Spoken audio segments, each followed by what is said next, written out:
तुंगवरती एक अप्रिय अशी घटना घडली होती, की एक ट्रिप आली होती किल्ल्यावरती आणि ट्रिप आल्यानंतर एक 10वीची एक मुलगी एका कड्यावरनं कोलॅप्स झाली अरे बापरे. आणि ती गतप्राण झाली. नमस्कार, मी साई वालगुडे. डिजिटल शाळामध्ये आपल्या सगळ्यांचं सहर्ष स्वागत. डिजिटल शाळामध्ये आपण जे इन्स्पायरिंग स्टोरीज जे आपण पर्व चालू केलंय, त्या इन्स्पायरिंग स्टोरीज मध्ये आज आपले जे अतिथी आहेत, सचिन भाऊ शेडगे. सचिन भाऊ, खूप खूप स्वागत. सचिन भाऊंबद्दल एकंदरीत सांगायचं तर एक 18 ते 20 वर्ष झाले ते दुर्ग संवर्धन करतात आहेत. सह्याद्री प्रतिष्ठानचे ते कार्यकारी अध्यक्ष आहेत महाराष्ट्र राज्य. आणि लगभग 20 वर्षाचा त्यांचा जो प्रवास आहे दुर्ग संवर्धनाचा, तो कसा चालू झाला, कसं ते आत्ता काम करतात आहेत, ह्या पूर्ण सगळ्या गोष्टी आज आपण जाणून घेणार आहेत. सचिन भाऊ, धन्यवाद. डिजिटल शाळा विथ साई वालगुडे आणि त्यांच्या सहकाऱ्यांचं मी मनापासून आभार मानतो की त्यांनी मला आज या ठिकाणी संधी दिली. माझं कार्य काही एवढं मोठं नाहीये, परंतु दुर्ग संवर्धनाच्या क्षेत्रामध्ये गेली 20 वर्ष कार्यरत असताना आलेले अनुभव लोकांपर्यंत पोहोचण्यासाठी हे खूप चांगलं माध्यम आहे असं मला मनापासून वाटतं. त्यामुळे मी आज या ठिकाणी आहे. तर सचिन भाऊ, थोडक्यात तुमच्याबद्दल आम्हाला माहिती सांगा पहिले आपल्या प्रेक्षकांना. नमस्कार, मी सचिन चंद्रकांत शेडगे, राहायला कामशेडमध्ये आहे आणि जॉब निमित्त मी पुण्यामध्ये असतो. पुण्यामध्ये रिलायन्स पॉलिमर इंडस्ट्री या कंपनीच्या ॲज अ अकाउंट मॅनेजर म्हणून मी कार्यरत आहे. गेली 16 वर्ष त्या ठिकाणी जॉब करतोय आणि त्या ठिकाणी जॉब करत असताना शनिवार रविवार सुट्टी असल्या कारणाने मला गड संवर्धनाच्या या कामासाठी जास्त वेळ मिळतो. अनेक वेळा लोक म्हणतात की तुम्ही गड किल्ल्यांवरती एवढं काम करताना दिसताय, मग तुम्ही नक्की जॉबला जाता का नाही? तर माझ्या सगळ्या मित्रांना तेच सांगणं आहे की मी जॉबलाही आहे, ॲज अ अकाउंट मॅनेजर म्हणून गेली 16 वर्ष कार्यरत आहे. म्हणजे भाऊ, मला तेच म्हणायचं होतं की तुम्ही सोमवार ते शनिवार जॉबला जाताय, रविवारी जो सुट्टीचा आरामाचा दिवस आहे त्या दिवशी तुम्ही 18 ते 20 वर्ष झाले रविवारी तुम्ही गडावर जाऊन दुर्ग संवर्धन करताय. हे खरं खूप प्रेरणादायी आहे आणि तोच जो प्रवास आहे त्याच्याबद्दल आपण पूर्णपणे आज चर्चा करणार आहे. तर सचिन भाऊ, मी सुरुवात करताना लोकांना दुर्ग संवर्धन म्हणजे काय ह्याची थोडक्यात तुम्ही एक माहिती दिली तर बरं होईल. साधारणतः आपण पाहतो की क्लिष्ट व्याख्या सांगणार नाहीये. क्लिष्ट हा. व्याख्या दुर्ग संवर्धन म्हणजे काय या साधारण छोटीशी व्याख्या सांगतो. सर्वांना अभिप्रेत असलेली दुर्ग संवर्धन म्हणजे काय की एखाद्या गड किल्ल्यांवरती उद्ध्वस्त झालेल्या वास्तू त्याचं पूर्णपणे संवर्धन करणे आणि त्या संवर्धन करणे म्हणजे काय की त्या पूर्ण जशा पूर्वी होत्या तशा बांधण्याचा प्रयत्न करून त्या व्यवस्थित रचना करणे, याला संवर्धन म्हटलं जातं. साधारणतः संवर्धनाच्या शास्त्रीय दृष्टिकोनातून 3 येतात. एक तर संरक्षण, संवर्धन आणि पुनर्बांधणी, ह्या 3 घटना येतात.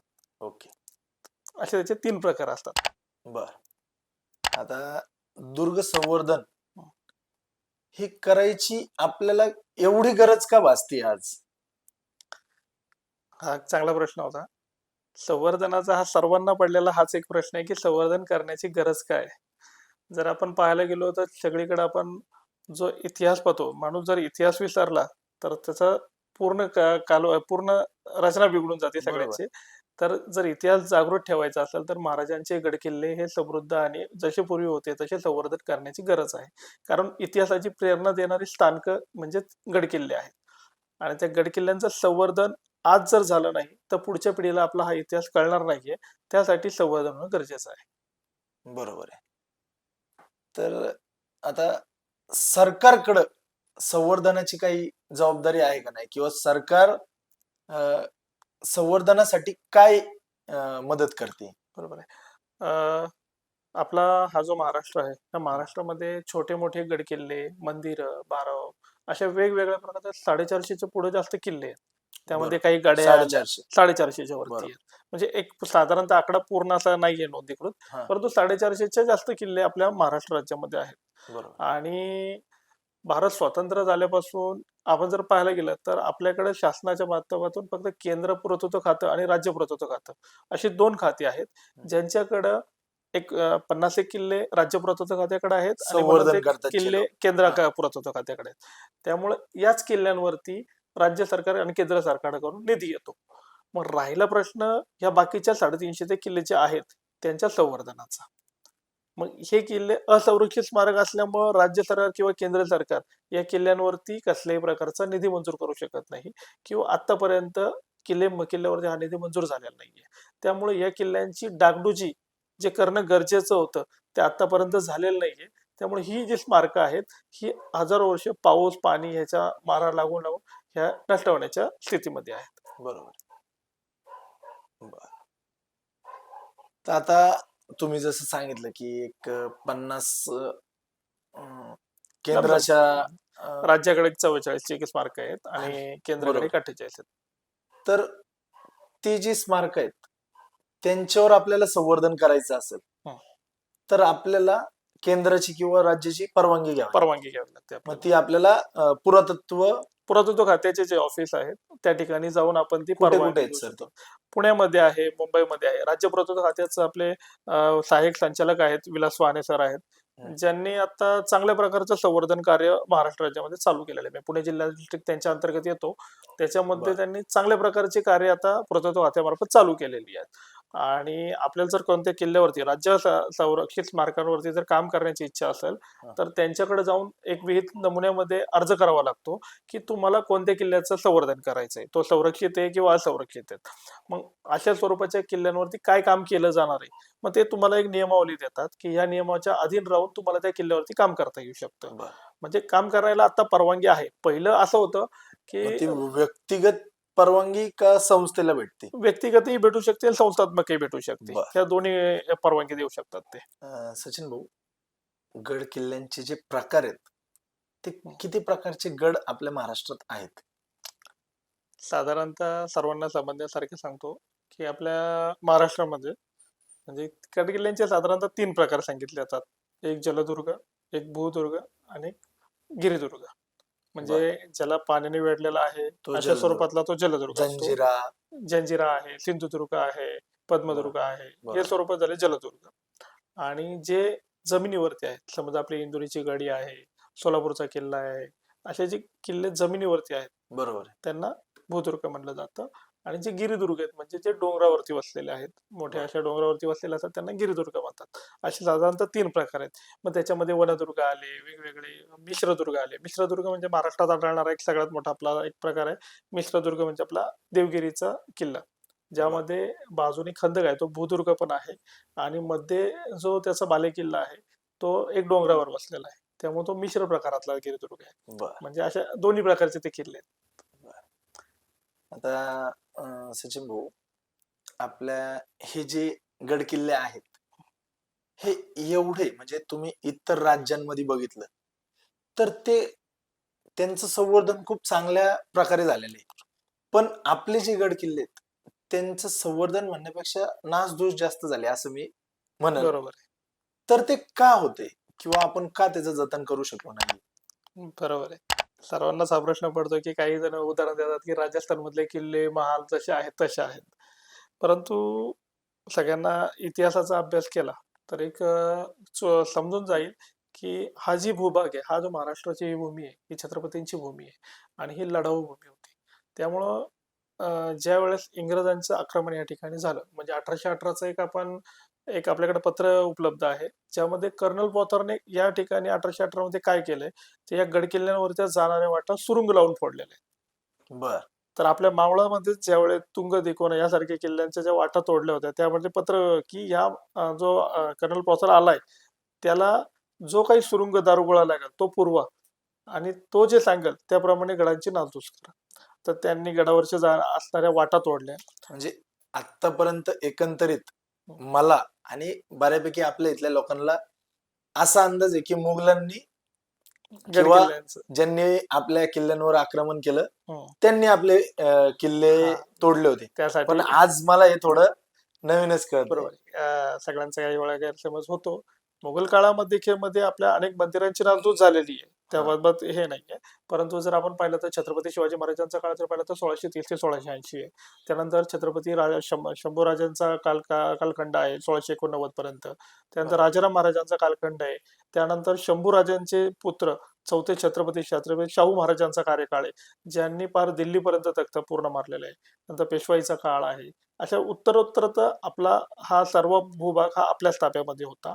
बरोबर आहे. आणि आक्रमण होत असतात. ज्यावेळी युद्धजन्य परिस्थिती होती त्यावेळी किल्ल्यांचं मोठ्या प्रमाणावर नुकसान होतं.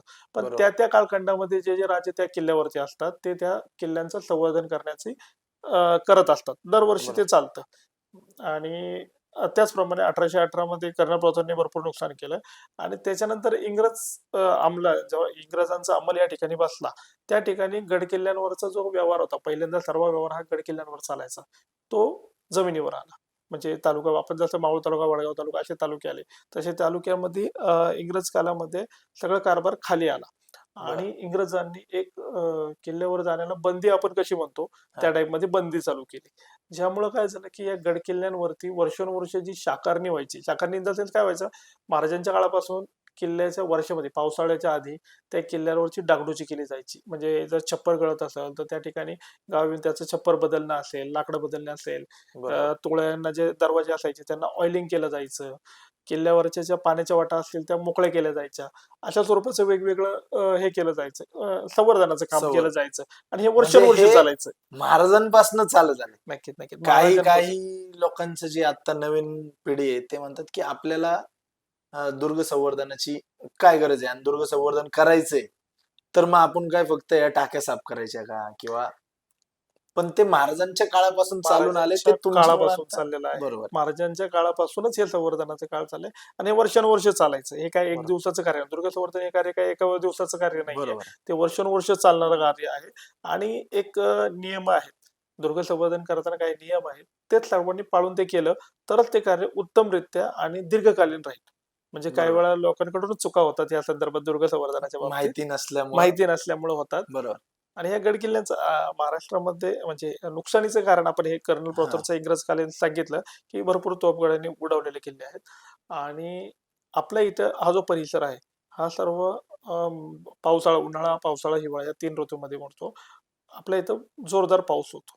आणि या बरोबर. पावसामध्ये काय होतं की गड किल्ल्यांवरच्या पाण्याच्या वाटा बंद झालेल्या आहेत, की त्या किल्ल्यावरती अजूनपर्यंत लोक जात नाहीयेत, गेली नाहीयेत. त्यामुळे काही वाटा बुजलेल्या आहेत. समजा एखादा थोडा बुरुज ढासळला असेल, त्यामध्ये पावसाचं पाणी जाऊन जाऊन तो बुरुज ढासळत सोडलाय. त्याला बरोबर. संवर्धनाचा विषय येत नाहीये, कारण किल्ल्यावर पर्यंत जातच नव्हतं. हम्म. दुर्ग संवर्धन हा विषय एक 10-15 वर्षापासून हा चालू झालेला आहे. आणि आताप्रमाणे चांगल्या प्रकारच्या अनेक संस्था या गड किल्ले संवर्धनाच्या कामामध्ये अग्रेसररित्या काम करत आहेत. चांगलं त्यामुळे आहे. एक छोटीशी कुठेतरी आता एक त्याला एक पंथी आपली पेटले का तसंच चालू झालेलं आहे सगळीकडे. बरोबर आहे. बरोबर.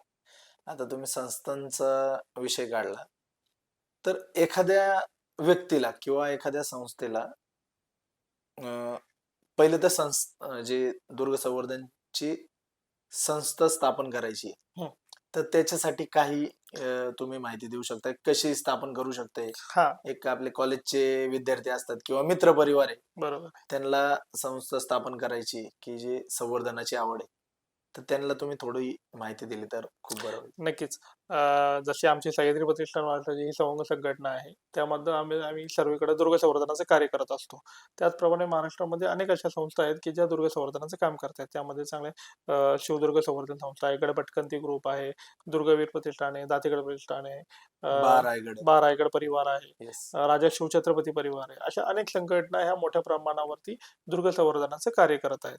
बरोबर. मला त्याचप्रमाणे सांगू इच्छितो की जर एखाद्या ग्रुप असेल आणि त्यांना हा. संस्था स्थापन करायची असेल तर आपल्या इथं धर्मदाय आयुक्ताकडं संस्थेचं रजिस्ट्रेशन केलं जातं. त्यामध्ये एक बॉडी नेमावी लागती आणि वकिलामार्फत किती जणांची बॉडी? 7 जण, 11 जण, जे काही तुमची जी संघटना Minimum तुम्हाला किती 5 ते 7. हा, मिनिमम 7 लोकांची 7 ती बॉडी लोकांची. असू ओके. शकते. आणि त्यामध्ये काही पदं असतात, ती पदं जाहीर करावी लागतात. तुमचं एक अकाउंट ओपन केलं जातं. त्यानंतर प्रमाणपत्र भेटलं, तुमची संस्था नक्की काय कार्य करणार आहे हे बरोबर. त्याच्यामध्ये ड्राफ्ट अग्रीमेंट केलं जातं ते पूर्ण. आणि तुम्हाला सर्टिफिकेट दिलं जातं. हा. त्या सर्टिफिकेट नंतर तुम्ही म्हणजे संस्था नाव नाव दिलं जातं, लोगो रजिस्ट्रेशन करून घेऊ शकता. आणि त्यानंतर तुम्ही निधी संकलन करून दुर्ग संवर्धनाच्या कामालाही लागू शकता. बर. आता समजा आम्हीच संस्था स्थापन केली, हं. तुम्ही सांगितल्याप्रमाणे. तर आता समजा जुन्नर तालुका आहे किंवा आपला कर्जत जामखेड आहे, हं, तिकडे एखादा किल्ला आहे हां, आणि त्या किल्ल्याचं संवर्धन करायचंय बाबा. हं, तर तो किल्ला जर का केंद्राच्या किंवा राज्याच्या अंडर आहे, हं, तर त्यांच्या बरोबर चर्चा कशी करायची? आणि जर का तो किल्ला आता नॉर्मल माझ्यासारख्या मुलाला, सामान्य मुलांना हे माहिती नसतं, की बाबा लोणार तो कुणाच्या अंडर आहे हं. किंवा मग ह्याची माहिती आपल्याला घ्यायची. तर ते बरोबर. कसं करू शकते? बरोबर आहे. मुख्य मुद्दा हाच आहे संवर्धनाच्या रिलेटेड, की एखादी हां, संस्था स्थापन झाल्यानंतर संवर्धनाचं काय होतं, की चला किल्ल्यावर जाऊ आणि संवर्धन करू. हां. परंतु मुख्य संवर्धन हा विषय खूप गहन आहे. साधारणतः पाहायला गेलं तर केंद्रीय पुरातत्व खात्याच्या अखत्यारीत असणाऱ्या किल्ल्यावर देखील आजपर्यंत मोठ्या प्रमाणावर संवर्धनाचं काम घडताना दिसतंय. परंतु जे पाहिजे तसं घडत नाही. म्हणजे सामान्य लोकांची इच्छा काय असते, रायगडावरती गेलो आम्ही, की रायगडाचा महाराजांचा महाल जसा होता तसा पूर्ण बांधला गेला पाहिजे. तर हां. तसं होत नाहीये. आपल्याकडे जे कायदे अस्तित्वात आलेले आहेत, त्या कायद्याच्या अंतर्गत मी पहिल्यांदा सुरुवातीला सांगितलं होतं, की दुर्ग संवर्धनाची व्याख्या जी आहे ना, ती संरक्षण, संवर्धन आणि पुनर्बांधणी या बरोबर. 3 गोष्टीवरती डिपेंडंट आहे. संरक्षण म्हणजे काय? उदाहरण देतो फक्त. जर एखादी तटबंदी पडली असेल, तर ती तटबंदी आहे त्या स्थितीमध्ये राहण्यासाठी जे काही करावं लागतं, ते संरक्षणामध्ये येतं. म्हणजे बरं, जी आहे पडलीत, ते फक्त थोडीशी डागडुजी करून ते व्यवस्थित ठेवणं आणि बरं, हे पुढच्या पिढीला पाहण्यासाठी राहील अशात पर्यंत. याला संरक्षण म्हणतात. बरं. दुसरं आलं संवर्धन. संवर्धनामध्ये काय येतंय, समजा ही तटबंदी आता होती आणि ही पडलीत. मग ही कशा प्रकारची होती? तिचा अभ्यास करायचा. ती आत्ता ज्या पद्धतीने जुन्या पद्धतीने ती बांधली होती, ती थोडी बांधून तिची डागडुजी करायची आणि ती पुढच्या पिढीला म्हणजे पुढे आपल्याला लोकांना पाहता येईल अशा स्वरूपात ठेवायची. बरं, याला आलं संवर्धन. बरं. संरक्षण झालं म्हणजे आहे त्या स्थितीमध्ये ठेवणं. संवर्धन आलं त्याच्यामध्ये थोड्याफार प्रमाणात डागडुजी करून करणं आणि तिसरं आलं पुनर्बांधणी. पुनर्बांधणीमध्ये काय येतं, की ती पूर्ण भिंत पूर्वी जशी होती तशीच्या तशी ती पूर्ण उभी करणं. याला पुनर्बांधणी म्हटलं जातं. आणि बरं. आपलं राज्य पुरातत्व खातं आणि केंद्रीय पुरातत्व खात्याच्या अंतर्गत 2च काम चालतात. एक संरक्षण आणि संवर्धन. पुनर्बांधणी गोष्ट होत नाही. कारण कायदा असं सांगतोय, की अ, जर एखादी वास्तू तुम्हाला संवर्धित करायची, पूर्ण पुनर्बांधणी करायची असेल, तर त्यासाठी तुम्हाला तिचे पूर्ण स्केचेस, फोटोग्राफी, व्हॉटएव्हर इट या अशा सगळ्या बाजू असणं गरजेचं असतं. तरच तुम्ही ते करू शकता. आणि खंतची बाब अशी आहे, की आपण रायगडावरती जरी आज पाहिलं, तर तशा काही फोटो म्हणा किंवा स्केचेस म्हणा म्हणजे असे जुने उपलब्ध नाहीयेत. पुरावे उपलब्ध उपलब्ध नाहीयेत. नाहीये, की बाबा रायगड कसा होता. हे आत्ता जे फोटो किंवा ज्या गोष्टी आपण बघतो, हे हां, प्रत्येकाचा अंदाज आहे, अंदाज आहे. हं. की बाबा हां. अ, त्यामध्येच असं काही वेळा होतं, की अ, अ, राजगडाच्या बाबतीत सांगतो. राजगडाच्या जी सदर होती, ती जुन्या काळात अस्तित्वात होती. आत्ता काही कालावधीपूर्वी असेल होती. त्याच्यानंतर पत्रे उडाले होते. मग तिचं फोटो आपल्याकडे अवेलेबल होते. त्यानंतर राज्य पुरातत्व खात्याचे होते आणि ती सदर जशी होती तशी बांधण्याचा त्यांनी प्रयत्न केला. म्हणजे पूर्ण सागवानी लाकडांमध्ये दगड-बिगडी जुन्या पद्धतीच्या वापरून त्यामध्ये सदर बांधली गेली. पण या ठिकाणी एक थोडंसं वादाचा विषय होत जातो, की काही लोकांना असं वाटतं, की सदर आहे. ह्या ठिकाणी महाराजांचे पाय लागलेले आहेत. मग परमपवित्र दगड आहेत. मग ह्या दगड हलवायचे कसे आपण? हां. परंतु काय होतं, की संवर्धनाच्या कार्यामध्ये काही वेळा ते दगडही हलवावे लागतात. जर नाही हलवले, तर ते बांधकाम ढिसूळ झालेलं असतं किंवा तुटलेलं असतं. ते नवीन पद्धतीने आणि पुढच्या थोडं पिढीला जर का आपल्याला देण्यासाठी. द्यायचंय, तर तर थोडंफार गोष्टी त्यावेळी त्यात त्याच्यामध्ये ॲडजस्ट थोडं आपण ॲडजस्ट म्हणतो. करावं हां, लागतं. बरोबर. म्हणजे भावनिक न राहता हा संवर्धन विषय हा भावनिक नाहीये. हा भावनिक पासून थोडासा वेगळं करणं गरजेचं आहे. कारण जर महाराजांच्या इतिहासाची खरी स्मारकं लोकांपर्यंत पोहोचवायची असतील, तर तुम्हाला ह्या काही अडचणींना सामोरं जाऊन त्याच्यातून मार्ग तोच मुद्दा होता, की केंद्रीय पुरातत्वाचा किंवा राज्य पुरातत्वाचा यांच्याकडे जर आपल्याला परवानग्या घ्यायच्या असेल, तर त्यांच्या ऑफिसमध्ये जाऊन एकतर पहिलं त्यांची गाठ घेणं महत्त्वाचं काम आहे. फक्त बरं. पत्रव्यवहार करून होत नाही. त्या लोकांना जाऊन तुमचा काय हेतू आहे, हा त्यांना पहिला सांगावा लागतो. हं. आम्ही या किल्ल्यावरती कशा प्रकारचं काम करू इच्छितो, हे त्यांना सांगितल्यानंतर ते काम नियमात बसतंय का नाही, हे सांगायचं. पहिल्यांदा काय व्हायचं, की राज्य पुरातत्व खातं आणि केंद्रीय पुरातत्व यांना फक्त काम करण्याची परवानगी होती.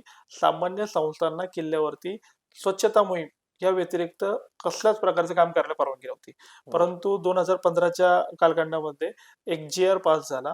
सरकारकडून एक जी-आर आणण्यात आला, की ज्यामध्ये एखादी व्यक्ती किंवा एखादी संस्था जर किल्ल्यावर काम करू इच्छित असाल तर त्यांना तुमच्या पुरातत्व खात्याच्या नियमाच्या अधीन राहून त्यांना परवानगी देण्यात यावी. बर. मग अशा प्रकारे तुम्ही त्यांना एखादा प्रोजेक्ट रिपोर्ट सादर करू शकता की कशा प्रकारचं आहे. पण या जो GR पास झाला त्याच्या अंतर्गत असं सांगण्यात आलं की राज्य पुरातत्व खात्याचे काही कॉन्ट्रॅक्टर असतात, जे शासकीय कॉन्ट्रॅक्टर असतात, त्यांच्या लिस्टमध्ये जे असतील त्यांना तुम्ही निधी उपलब्ध करून देऊन त्यांच्या मार्गदर्शनाखाली ते काम करू शकता. बर. असं आपण केंद्र आणि राज्य या दोन्ही किल्ल्यांच्या बाबतीत करू शकतो. केंद्राची थोडीशी म्हणजे जर आपण राज्याचं पाहिलं तर राज्याचे नियम थोडे शिथिल आहेत. केंद्राचे नियम खूप जटिल आहेत. कारण केंद्राकडे असणारे किल्ले हे खूप महत्वशील असे समजले जातात आणि केंद्रीय पुरातत्व खात्याकडून परवानगी यायला थोडंसं दिरंगाई होती. बर. बरं, आता तुम्ही थोडक्यात आपल्याला केंद्राचं सांगितलं, राज्याचं सांगितलं. हं.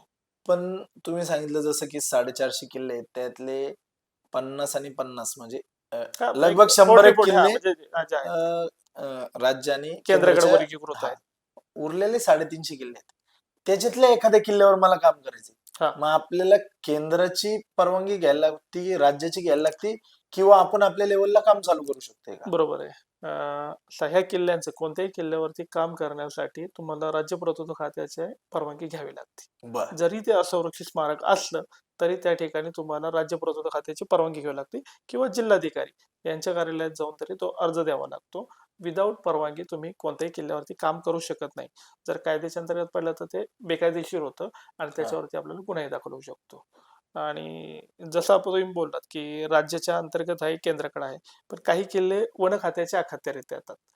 काही अच्छा. हां, तो एक बर. विषय सांगायचा राहिला. आता ते म्हणजे तुमच्यामुळं माहिती कळतीये, हां, कारण का नॉर्मली वन खात्याच्या अंडर किल्ले आहेत आहेत, आहेत. हे आपल्याला माहितीच नव्हतं. काय होतं म्हणजे की तुम्ही जुने एखादा किल्ला पण सांगा म्हणजे.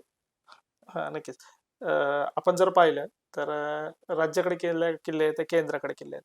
पण महाराष्ट्राच्या भूमीमध्ये सह्याद्रीच्या डोंगर रांगांमध्ये पूर्णतः जंगल आहे आणि अशा जंगलांमध्ये देखील काही किल्ले आजही अस्तित्वात आहेत. जर समजा आपण पाहिला कर्नाळा किल्ला पाहिला, असं आपण भरपूर किल्ल्यांच्या भोवती हे जंगलच आहे. बर. तुंगा आपण पाहिला असेल, तुंगा आहे, लोहगड आहे, लोहगडचं केंद्राकडे आहे, कोराईगड आहे. याच्या परिसरामध्ये जंगल आहे. मग हे काही किल्ले वन खात्याच्या अंतर्गत देखील येतात. बर. मग मग त्याला वन खात्याची परवानगी वन लागते. खात्याची परवानगी घेणं गरजेचं बर. पडतं. बरोबर आणि जसं राज्याचे आहे तसे राज्य पुरातत्व खातं जरी परवानगी देत असेल तरी ते लेटरमध्ये मेन्शन करतं. जर वन खात्याच्या अंतर्गत तो किल्ला मोडत असेल तर त्यांनी एक त्यामध्ये क्लॉज टाकलेला असतो की तुम्ही वन खात्याची स्थानिक परवानगी घ्या. बर. मग मला वाटतंय वासोटा पण वासोटा देखील वन खात्याच्या कारण अंतर्गत का येतो. वासोटा फिरायला गेलं तर तिथं खूप सारे हे आहेत. स्ट्रिक्टली त्यांनी काही गोष्टी स्ट्रिक्टली ठेवलेल्या आहेत आणि त्या चांगल्या आहेत. म्हणजे संवर्धकाच्या दृष्टिकोनातून आम्ही जर पाहिलं तर त्या गोष्टी चांगल्या काय आहेत, त्यामुळे गडावरती कचरा होत नाहीये. वन्यजीव आता तो जो परिसर पाहायला गेला तर तो पूर्ण जंगल आहे. त्या ठिकाणी अस्वल आहे, बिबटे आहे, वन्य हिंस्र शॉपत आहेत. म्हणजे हा कोर झोन मध्ये पडतो किल्ला आणि अशा ठिकाणी जर आपण सर्वच पर्यटक जाऊ लागलो तर आपण अनेक किल्ल्यांवरती पाहिलं की कशा प्रकारची घाण केली जाते. मग नक्कीच, ती नक्कीच. त्या किल्ल्यावरती कोर झोन मध्ये होऊ नये या अनुषंगाने वन खात्याचे काही अधिकारी त्या ठिकाणी असतात आणि ते पूर्ण सिक्युरिटी त्या लोकांना सोडतात आणि त्यांच्याकडून जे फूड पॅकेट असतील किंवा प्लास्टिकच्या बॅग्स असतील ह्या नोट करून घेतात आणि आता परत आणाव्यात अशी त्यांचं ते नोंदणीकृत करतात. असं प्रत्येक किल्ल्यावर झालं पाहिजे असे आम्हाला मी वाटते. आता तुम्हाला तेच विचारणार होतो, की म्हणजे आता मी मावळातलं सांगू शकतो, की तिकोना पेठ किल्ला आहे. तिकोना पेठ किल्ल्यावर गडपाल काहीतरी गडबड आहे. गडपाल म्हणून त्यांनी हे केलेलं आहे. बरोबर. तर तिथं ते गडपाल आहेत, जे तिथं आहेत. मग ते शासनाने ठेवलेले आहेत का म्हणजे ते पण मला माहिती नाही, पण मी हां, तिथे हां. बघितले बरोबर, फिरायला बरोबर, गेलेलो असताना. बरोबर. शासनाची एक गडपाल नेमण्यासाठी एक योजना आहे, की आपण एखादी संस्था मगाशी आपण म्हणलो ना, आपण काय करू शकतो एखाद्या हा. संस्थेच्या माध्यमातून. तर सिंधुदुर्ग संवर्धन संस्था यामार्फत एक खूप मोठं काम चांगल्या प्रकारे होतं. जुनी संस्था आहे. खूप चांगल्या प्रकारे अनेक किल्ल्यावरती काम करते. त्यांनी काय केलेलं आहे, की अनेक गड किल्ल्यांवरती स्वतःच्या पगारातून म्हणजे ते संस्था त्यांचा पेमेंट संस्था पगार करते. संस्था पगार करते बर आणि राज्य पुरातत्व खात्याकडे नोंदणीकृत केले जातात ते लोक जी जी गडपाल म्हणून ठेवली जाणार आहेत हा. त्यांची नाव नोंदणी केली जाते. त्यांना सांगितलं जाते की ह्या परवानगी दिली जाते त्यांना त्या एक पत्र दिलं जाते की या ठिकाणी असे असे गडपाल नेमले जाणार आहेत. आणि त्या संस्थेने एक चांगला उपक्रम केलेला आहे की तिकोण्यासारख्या गडावरती आहेत, रोह्यासारख्या किल्ल्यावर अनेक किल्ल्यांवरती आहेत, तुंगावरतीही काही दिवसापूर्वी होते परंतु त्यांचं निधन झाल्यानंतर नवीन तिथे कोण कामगार आलेला नाहीये. परंतु अनेक गड किल्ल्यांवरती त्यांनी गडपाल नेमलेले आहेत. ज्यामुळं एक त्यांचा एक जो उद्देश आहे की त्या किल्ल्याची थोडीशी रखरखाव राहायला पाहिजे. किल्ल्यावरती अचानक येणाऱ्या लोकांना म्हणजे किल्ल्याचा इतिहास कळला पाहिजे आणि जो उद्देश आहे तो साध्य कोणतरी होताना दिसतो. आहे कोणतरी गडाचा मालक आहे, आहे. गडाचा राखणदार आहे. आहे त्यामुळं थोडं लोक जी बेजबाबदारपणे वागतात हा. ते थोडं कुठेतरी त्याला निर्बंध लागतात. बरोबर. तोच आणि उद्देश त्यांचा साध्य होतो. आता आपण गडाचं ह्याच म्हणजे लेखपालचं बोललो हं. तर काही काही ठिकाणी मी पाहिलंय म्हणजे मला व्ह्युअर्सच्या हिशोबाने एक माहिती हवी आहे की तुम्ही एखाद्या गडावर गेले, हं. तुम्ही तिथं फोटो काढताय, बरोबर. व्हिडिओ काढताय, तिथं एखादा सिक्युरिटी वाला येतो, हा. तुम्हाला परवानगी आहे का फोटो हं. काढायची, हं. तुम्हाला परवानगी आहे का व्हिडिओ काढायची, हं. हा तर म्हणजे मला थोडक्यात माहिती हवी आहे की प्रत्येक गडावर वेगळी नियमावली आहे का सगळ्या गडांची सेम नियमावली आहे, फोटो खरंच काढू शकतंय, व्हिडिओ काढू शकतंय का नाही, हं. त्या संदर्भात थोडी माहिती बरं. दिली तर. आपल्या इकडच्या किल्ल्यांवरती फोटोग्राफीला बंदी नाहीये. हा बर एक ठळक मुद्दा. बंदी नाहीये. केंद्रीय पुरातत्व खात्याच्या अधीन असणाऱ्या काही लेण्यांवरती मात्र बंदी आहे. बंदी इन द सेन्स नाही, परवानगी घेऊन तुम्ही त्या ठिकाणी फोटोग्राफी करू शकता. परदेशी जे नागरिक येतात त्या परदेशी नागरिकांना एक त्यांना रकमेचे चार्जेस आहेत चार्जेस ते आहेत. आपल्याला मी जर 100 वाचलेलं. रुपये असेल तर त्यांना 1000 रुपये चार्जेस आहेत आणि त्यानंतर ते फोटोग्राफी करू शकता. काही ठिकाणी आहे, काही ठिकाणी ते चार्जेस जिथे पुरातत्व खात्याचे ऑफिस आहेत त्या ठिकाणी त्यांनी ते हे केलेलं आहे की नियमावली ठेवलेली आहे, एवढे एवढे चार्जेस भरून तुम्ही पाहू शकता. परंतु साधारणतः महाराष्ट्रातले जे इतर किल्ले आहेत सगळे त्या किल्ल्यांवरती बंदी नाहीये. तुम्ही छायाचित्रण करू शकता, फोटोग्राफी करू शकता. परंतु अजून एक ह्याच्यामध्ये सांगू इच्छितो. महाराष्ट्र शासनाने एक म्हणजे जे चित्रीकरण करतात म्हणजे एखाद्या फिल्मचं शूटिंग करायचंय. हा त्याच्यामध्ये हा एक प्रॉब्लेम होता की त्यांना शूटिंग करायचं म्हणजे कुणी जाऊन शूटिंग करू शकतं का? तर हा. नाही. शूटिंग करण्यासाठी राज्य पुरातत्व खात्याने एक योजना आणली होती. त्यामध्ये एक खिडकी योजना आणली होती. कारण त्यासाठी भरपूर परवानग्या लागतात. बरोबर आहे. त्या सर्व परवानग्या एकाच ठिकाणी भेटाव्या म्हणून सरकारकडून एक जी.आर. जाहीर करण्यात आला. त्यामध्ये ती पूर्ण नियमावली ठेवली होती की तुम्ही कशा प्रकारे चित्रीकरणाला परवानगी देऊ शकता. मग त्या परवानग्या एक अंमलाखाली आल्या आणि एक खिडकी योजनेअंतर्गत त्या तुम्हाला परवानग्या भेटू शकतात. आणि त्यामुळे शूटिंग करायला पण परवानगी भेटते. परंतु त्यांचे चार्जेस आहेत. व्हॉटएव्हर इट ते नियमावली जी.आर. मध्ये नाही, संपूर्ण समजा एखादी फॅमिली चालली त्यांच्याकडे त्यांचा कॅमेरा आहे, त्यांनी नॉर्मल शूट केलं, करू शकता. त्याला काही हरकत नाही. काहीच हरकत नाही. आता हा एक मुद्दा सांगणं राहिला मला हा. की आपल्या सर्व किल्ल्यांवरती मुभा आहे. परंतु आता आपल्या पुरंदरचा जो किल्ला आहे त्या तिथं- किल्ल्यावरती बंदी आहे. कारण मिलिटरी मिलिटरीचं कॅम्प आहे. बेस कॅम्प आहे मिलिटरीचा तिथं. Base camp Yes. आहे. खाली गेल्यानंतर ते मोबाईल ठेवत जमा करावे लागतात. कारण मिलिटरीच्या दृष्टिकोनातून काही नियम आहेत. तिथले काही फोटोग्राफ व्हायरल तिथं नो फ्लाइंग झोन आणि ड्रोन वगैरे हा त्याला ड्रोन बिलकुल परवानगी नाहीये. बरोबर. सगळीकडे आता हा ड्रोनचा एक विषय आलाय. छायाचित्राचा विषय आलाय म्हणून सांगतो. ड्रोनला अनेक ठिकाणी बंदी आहे. ड्रोन शासकीय परवानगीच्या म्हणजे काही वजनाचे लिमिट त्यांनी केलेलं आहे की छोटे ड्रोन ते उडू शकतात, मोठे ड्रोन उडू शकत नाहीयेत. बरोबर पण बहुतेक ठिकाणी ड्रोन उडवायला किल्ल्यावरती बंदी आहे. परंतु आपण अनेक व्हिडिओ पाहिले असतील ड्रोनचे. किल्ल्यावरती राखण करायलाच माणूस नाहीये, तर ड्रोन अडवायला माणूस कुठे येणार आहे? बरोबर आहे. बरोबर आहे.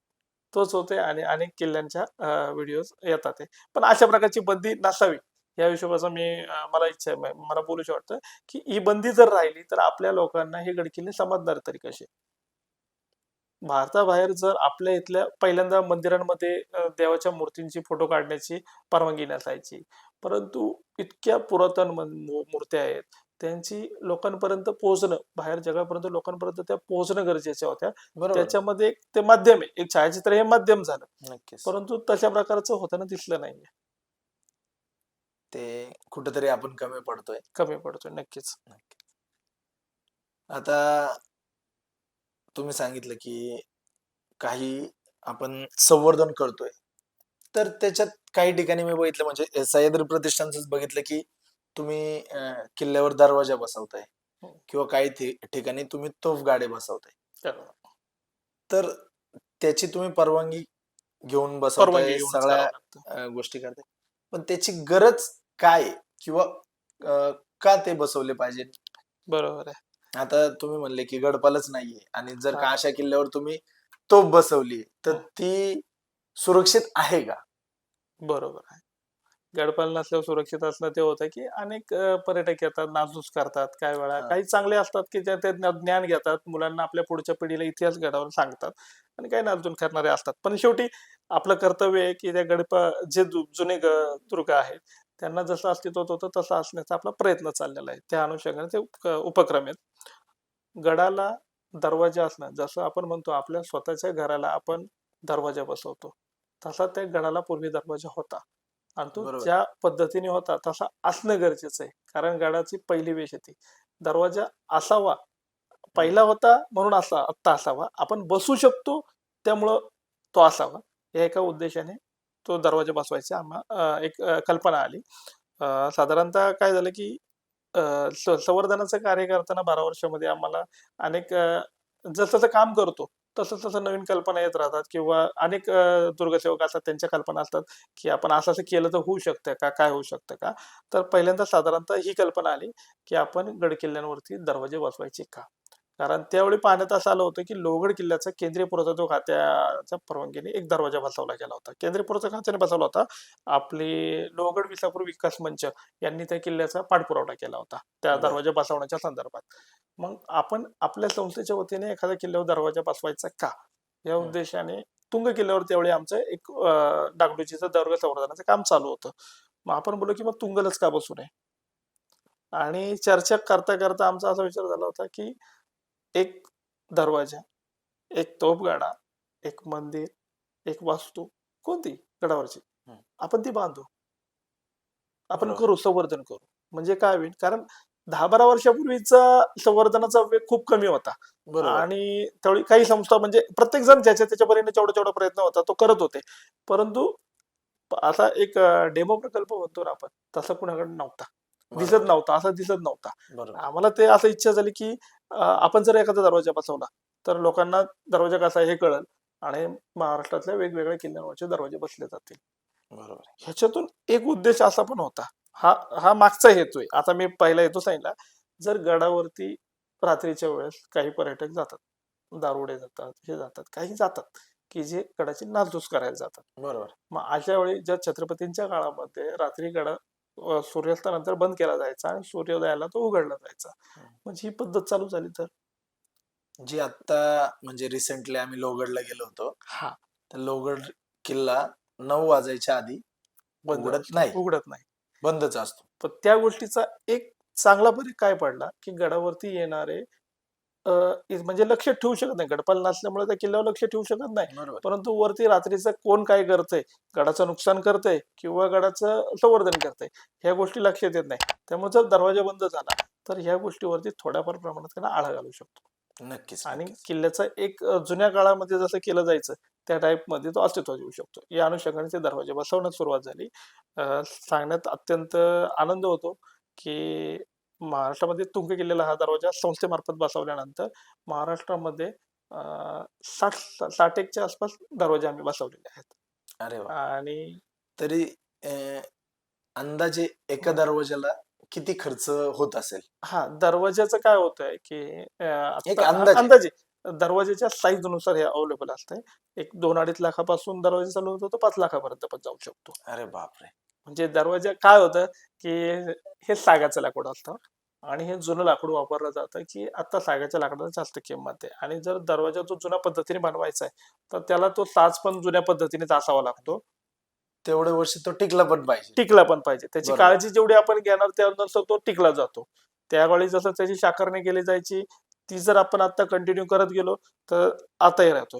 नाही म्हणजे तुंग माझ्या किल्ल्याचाच माहितीत आहे तुमचे आपले सह्याद्री प्रतिष्ठानचेच चिन्मय गायकवाड आणि साहिल शिंदे म्हणजे हं, माझ्या माहितीतले हं. ते दरवर्षी पावसाळ्याच्या आधी हां. ते दोघं माझ्या इथं राहतात म्हणून मला माहिती की ते दरवर्षी गडावर आपल्या तिकोना पेठला तिकोना भेटला नाही. तिकोना पेटला तिकोना करतो. पेटलाच. तिकोना पेटला एका पण ति- दरवाजा बसवला हा होता, तुंगलाही तिथं बसवलेला ते होता. लोक ऑइलिंग आणि हे करायला ऑइलिंग जातात शाकारनीचे गडाचे. काम करायला जात येस, असतात. तर बरोबर. तोच महाराष्ट्रभर आमच्या ज्या सह्याद्री प्रतिष्ठानचे जे विभाग आहेत त्या विभागातले लोक काळजीपूर्वक पावसाळ्याच्या आधी आणि पावसाळ्यानंतर ह्या दरवाज्यांची निगा चांगल्या पद्धतीने हे दरवाजे बसवलेले आहेत. ते जास्त दीर्घकाळ टिकावेत या अनुषंगाने शाकारणी करत असतात. त्यामध्ये त्यांना ऑइलिंग केलं जातं, त्यामुळे पावसाच्या पाण्याचा त्याच्यावर फरक पडत नाही आणि ते दरवाजे जास्त दीर्घकाळ टिकतील. आम्हाला सांगायला आनंद होतो की तुंगचाही दरवाजे गेल्या 7 वर्ष झाले तो दरवाजा अजूनही चांगल्या स्थितीमध्ये जसा बसवलाय तशा स्थितीमध्ये अजूनही आहे आणि वा. लोकांना तो किल्ला पाहायला आवडते की लोक दरवाजे बसवले त्यामुळे. आणि तोच उद्देश ठेवून गेले सिंहगडावर आपण तोफगडा बसवला होता. आपण किल्ल्याच्या मूवीमध्ये पाहिलं असेल नागिन तोफ, तर त्या अशा काय तोफा तिथं ती लोहगडा सिंहगडावरती नाहीये, पण त्या ठिकाणी एक असलेली मोठी तोफ होती जी फक्त त्या बुरुजावरती पडून होती मी पाहिलेली आहे. पाहिलेली. त्या किल्ल्यावरती हजारो पर्यटक दररोज येतात, पण त्या लोकांना तो गाडा कसा होता हेच माहित नाहीये. मग तो गाडा पूर्वी कसा होता हे नाही, फक्त आम्ही तर कळण्यासाठी म्हणजे पर्यटकांचे त्याच्यावर पाय ठेवून निवांत फोटो खूप सारे बघितलेले आहेत सिंहगडाच्याच. आहेत आहेत जे आहेत. हे मग ते आता कुठंतरी सोशल मीडियामुळं थोडं जागृत पण झालेत जागृत लोक. लोक अशी एखादी चूक कुणाची झाली तर तितकं लवकर त्या गोष्टी लक्षात येतात आणि लगेच अ, ते लोक माफी मागून त्या तडजोड गोष्टी केली जाते बरोबर त्या आहे, संदर्भात. बरोबर आहे. तो तोफगडा बसवण्याचाही तोच हेतू होता की लोकांना जुन्या काळात तोफगडे कशा प्रकारचे होते हे माहीत पडावं. आणि एक संवर्धनदृष्ट्या त्याच्यानंतर अनेक संस्थांनी देखील गड किल्ल्यांवरती तोफगडे बसवले. आपण हे महाराष्ट्र 86च्या वरती तोफगडे बसवलेले आहेत. म्हणजे आपला जो हेतू होता तो साध्य होताना दिसतोय की अनेक संस्था देखील या उपक्रमाचा अवलंब करून नवीन नवीन तोफगडे बसवण्याचा प्रयत्न करते. बरोबर आहे. आता तुम्ही तुंगगडाचं सांगितलं. तुमचं तुंगगडावरचं काम म्हणजे जे आहे प्रकल्प जो आहे तो खूप वर्ष झाले तुम्ही तिथं काम बरोबर करताय. बरोबर. तर तुंग कठीणगडाबद्दलच्या प्रकल्पाबद्दल तुम्ही एक थोडक्यात आम्हाला माहिती दिली तर. जरा तुंग प्रकल्प म्हणायला गेलं तर एक ड्रीम प्रोजेक्ट आपण काय म्हणतो ना, तर तसा तो तुंग प्रकल्प आहे. तुंग प्रकल्प करण्यामागची कारणं खूप आहेत. एक तर काय झालं की 12-15 वर्ष आपण प्रॉपरली दुर्ग संवर्धनाचं काम करतोय. पण महाराष्ट्रामधल्या सर्व दुर्ग संवर्धकांना एकच खंत आहे की एखादाही किल्ला असा नाही की तो पूर्ण संवर्धित झालेला आहे. बरं. आपण करतो, बरोबर. आम्ही करतोय ना. आम्ही दर ह्या किल्ल्यावरती टाका साफ कर, त्या किल्ल्यावरती बुरुज बांध, त्या किल्ल्यावरती दरवाजे बसव. असं महाराष्ट्रभर 100 एक विभाग आहेत. सह्याद्री प्रतिष्ठान महाराष्ट्राची संस्था ही खूप मोठी आता प्रत्येक महाराष्ट्रभर पसरलेली आहे. 100 एक विभाग आहेत जे मुलं चांगल्या प्रकारचं काम करतात हे सगळीकडं. आम्ही पाहतोय. हां. पण ती एक खंत अशीच होती की एखादाही किल्ला आजपर्यंत आपण संवर्धित करू शकलेलो नाहीये. प्रॉपर पूर्णपणे पूर्णपणे पूर्णपणे पूर्णपणे होत नाही. सहसा होत नाही, कारण आपण जर पाहिलं तर रायगड सारख्या किल्ल्यावरती 600 कोटीचा निधीही कमी पडतोय. त्या बरोबर. किल्ल्यावरती अजूनही उत्खननाचंच काम चालू आहे आणि तो चांगल्या पद्धतीने संवर्धित करण्याचा त्यांचा प्रयत्न आहे. रायगड प्राधिकरण समिती असेल, केंद्रीय पुरातत्व खातं असेल, चांगल्या प्रकारे प्रयत्न करते. तर आम्ही तोच उद्देश डोळ्यासमोर ठेवून तुंगदुर्ग संवर्धन प्रकल्प आणला. यामध्ये आमचे मावळ तालुक्यातले सर्व दुर्गसेवक एक दिवशी आम्ही बसलो की आणि हीच खंत आम्ही सगळ्यांनी विचारात आली की नक्की आपण एक किल्ला करायचा का? तर त्यांनी सगळ्यांनी म्हणले की जर आपण तुंगवरती एवढे वर्ष काम करतोय, तुंग किल्ला आपला केंद्राच्या आणि महाराष्ट्र राज्याच्या अंडर येत नाही. नाही असंरक्षित प्रकारात मोडणारा किल्ला आहे. बर. आमचा सांगण्याचा उद्देश आजपर्यंत सर्वांना हाच आहे की भारत स्वतंत्र झाल्यापासून असंरक्षित स्मारकांना निधी आलेला नाहीये किंवा भविष्यात येईल याचीही शाश्वती नाहीये. कारण शासनाकडे येणारा निधी हा तोडका आहे आणि तो राज्याच्या किंवा केंद्राच्या किल्ल्यांकडे जातोय. मग जो शासनाकडून येणारा निधी त्या किल्ल्यांना आज भेटतोय, उद्या भेटल, भविष्यात भेटल, असंरक्षित स्मारकांचं काय? आणि मला अजून एक विचारायचं होतं की तेवढी शासनाकडे लोक आहेत त्या किल्ल्यांवर लक्ष देण्यासाठी? मुख्य म्हणजे मुद्दा हाच प्रश्न सगळ्यांना, म्हणजे दुर्गसेवक म्हणतात की राज्य पुरातत्व खातं काय करतोय, केंद्र पुरातत्व काय करतंय, का सामान्यांना काम करत पडणारा नाही, प्रश्न सरकार आहे. का काम करत नाही? तर बघायला गेलं तर शासनाकडे असणाऱ्या वेगवेगळे विभाग, जे पुरातत्व विभाग आहेत, यांच्याकडे खूप माणसं कमी आहेत. म्हणजे ज्यावेळी पहिला आम्ही आंदोलन केली होती 2010च्या आसपास आम्ही आंदोलनं केली होती 12 वर्षापूर्वी, त्यावेळी आम्ही संवर्धन नव्हतं करत, आम्ही आंदोलनाच्या मागे होतो. आझाद मैदानला 2 आंदोलन केलीत. पुण्यामध्ये शनिवार वाड्यापाशी आंदोलन केलीत. अक्षरशः पुरातत्व विभागाच्या अधिकाऱ्यांना डांबण्यापर्यंत आम्ही आंदोलन केले होते. पण त्याच वेळी आलेले एक विलास पहाणे अधिकारी, एक खूप उत्कृष्ट माणूस आहे. आता ते सहाय्यक संचालक पदावर काम करतात ते. तो माणूस आम्हाला पहिल्यांदा तिथे भेटला. नवीनच आले होते. पण त्यांनी जे मार्गदर्शन केलं त्याच्यानंतरचं, की राज्य पुरातत्व खात्याच्या अडचणी काय आहेत? केंद्राच्या अडचणी काय आहेत? आणि संवर्धन का होत नाही? त्यांच्याकडे त्यावेळी फक्त 4 माणसं होती, जे पुणे जिल्हा पाहत होते. 4 जिल्हे त्यांना 4 जिल्हे त्याच्या अंतर्गत होते वाटतं आणि एवढ्या पुणे जिल्ह्यावरती फक्त 4 माणसं आणि एवढीच मार्क, एवढे किल्ले होणार होतं का संवर्धन? तर शासनाकडूनच काही त्रुटी होत्या. त्यामुळे या लोकांचे हात बांधले गेले होते. बरोबर आहे.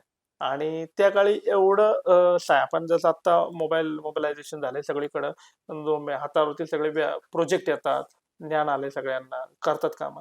तर ते त्यावेळी एवढं नव्हतं आणि एवढे बरोबर. अधिकारी त्या लेवलचे उदासीन अधिकारी असावेत असे पहिले वाटत होतं. परंतु विलास वाणेंचं खरंच म्हणजे कौतुक करावं वाटतं, की या अधिकाऱ्यांनी आत्तापर्यंत नवीन प्रोजेक्ट आणले, नवीन कामगार वर्ग या क्षेत्रामध्ये आणला त्यांच्या त्या कामामध्ये आणि नवीन प्रोजेक्ट उभे केले. त्यामुळे राजगड सारख्या किल्ल्यावरती मोठ्या प्रमाणावर निधी उपलब्ध झालाय. तोरण्यासारख्या किल्ल्यावरती काम चालू झालंय. ज्यामध्ये छत्रपती शिवाजी महाराजांनी पहिला किल्ला घेऊन तोरण बांधलं, त्या तोरण किल्ल्याचं संवर्धनाचं काम देखील चांगल्या प्रकारे चालू केलेलं आहे त्यांनी. बर. तर आम्हालाही तोच होता उद्देश होता, की केंद्र आणि राज्य हे सोडून देऊ आपण. जर आपण असंरक्षित स्मारक एक किल्ला उभा केला आणि ह्याच्यासाठी निधी आम्हाला परवानगी भेटली होती, की निधी आपण गोळा करू शकतो. तर आपण हा एक विचार आणला, की हा निधी आपण महाराष्ट्रातून नाही गोळा करायचा. बर. हा फक्त मावळ तालुक्यातून गोळा करायचा. हा हा हा म्हणजे आपल्या तालुक्याच्या हिशोबाने तुम्ही तालुक्याच्या विचार केला. तालुक्याच्या हिशोबाने का विचार केला? जर तुम्ही लोकांना मार्गदर्शनपर एखादा प्रोजेक्ट देताय, तर त्याची काहीतरी तत्व असली पाहिजेत. काहीतरी मार्गदर्शक असलं पाहिजे. तुम्ही महाराष्ट्रातून निधी गोळा करणार आणि तो किल्ल्याला वापरणार आणि मग त्याच्यावरती तो किल्ला उभा राहिला, तर हा म्हणजे असे बाकीचे किल्ले उभे राहतील का? प्रत्येक तालुक्याने तालुक्याच्या लेवलचा विचार केला पाहिजे. करणं गरजेचं आहे. बरोबर आहे. म्हणजे काय होतंय, महाराष्ट्रामध्ये अनेक तालुके आहेत, अनेक जिल्हे आहेत. त्या तालुक्यामध्ये असणारा किल्ला त्या तालुक्यांनी जर घेतला, लोक पेपर आउट होतं लय असे लोक फेसबुकवरती लिहितात, की एका आमदाराने एक तालुका एक किल्ला घेतला होता, तर सगळे किल्ले होतील. पण ते होताना दिसत नाही. तोच उद्देश लक्षात ठेवून आम्ही असं केलंय, की मावळ तालुक्यातल्या लोकांनी जर आपण मावळ तालुक्यातला एक किल्ला संवर्धित करू शकलो आणि तोच पायंडा जर बाकीच्या किल्ल्यातल्या वेगवेगळ्या संस्थांनी घेतला, तर चांगल्या प्रकारचं संवर्धन कमी नक्कीच. कालावधीमध्ये दीर्घकालीन टिकणारी कामं होऊ शकतात. बरोबर. या अनुषंगाने आम्ही तुंग किल्ल्याचा प्रोजेक्ट करण्याचा निर्णय घेतला आणि राज्य पुरातत्व खात्याकडे तो परवानगीसाठी आम्ही टाकला. आणि सांगायला आनंद होतो, की पहिल्यांदा एवढ्या मोठ्या प्रमाणावर परवानग्या राज्य पुरातत्व खात्याकडून आम्हाला मिळाल्या.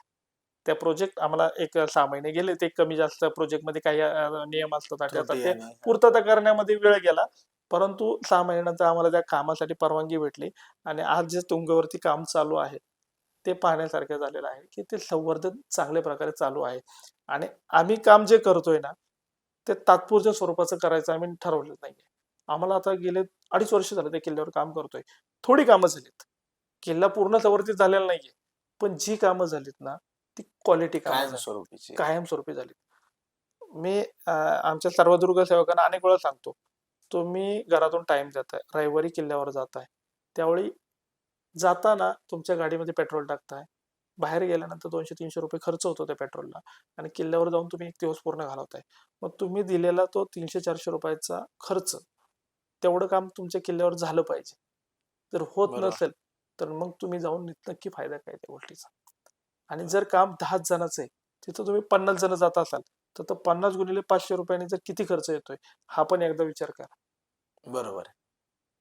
हा एक विचार खूप करण्याने खूप मोठी गोष्ट आहे ती. आणि त्याचमुळं आम्ही अनेक वेळा तुंग किल्ल्याच्या संवर्धनामध्ये जितकी मुलं कामाला पाहिजे 10 पाहिजे 10 जणांची टीम तयार असली.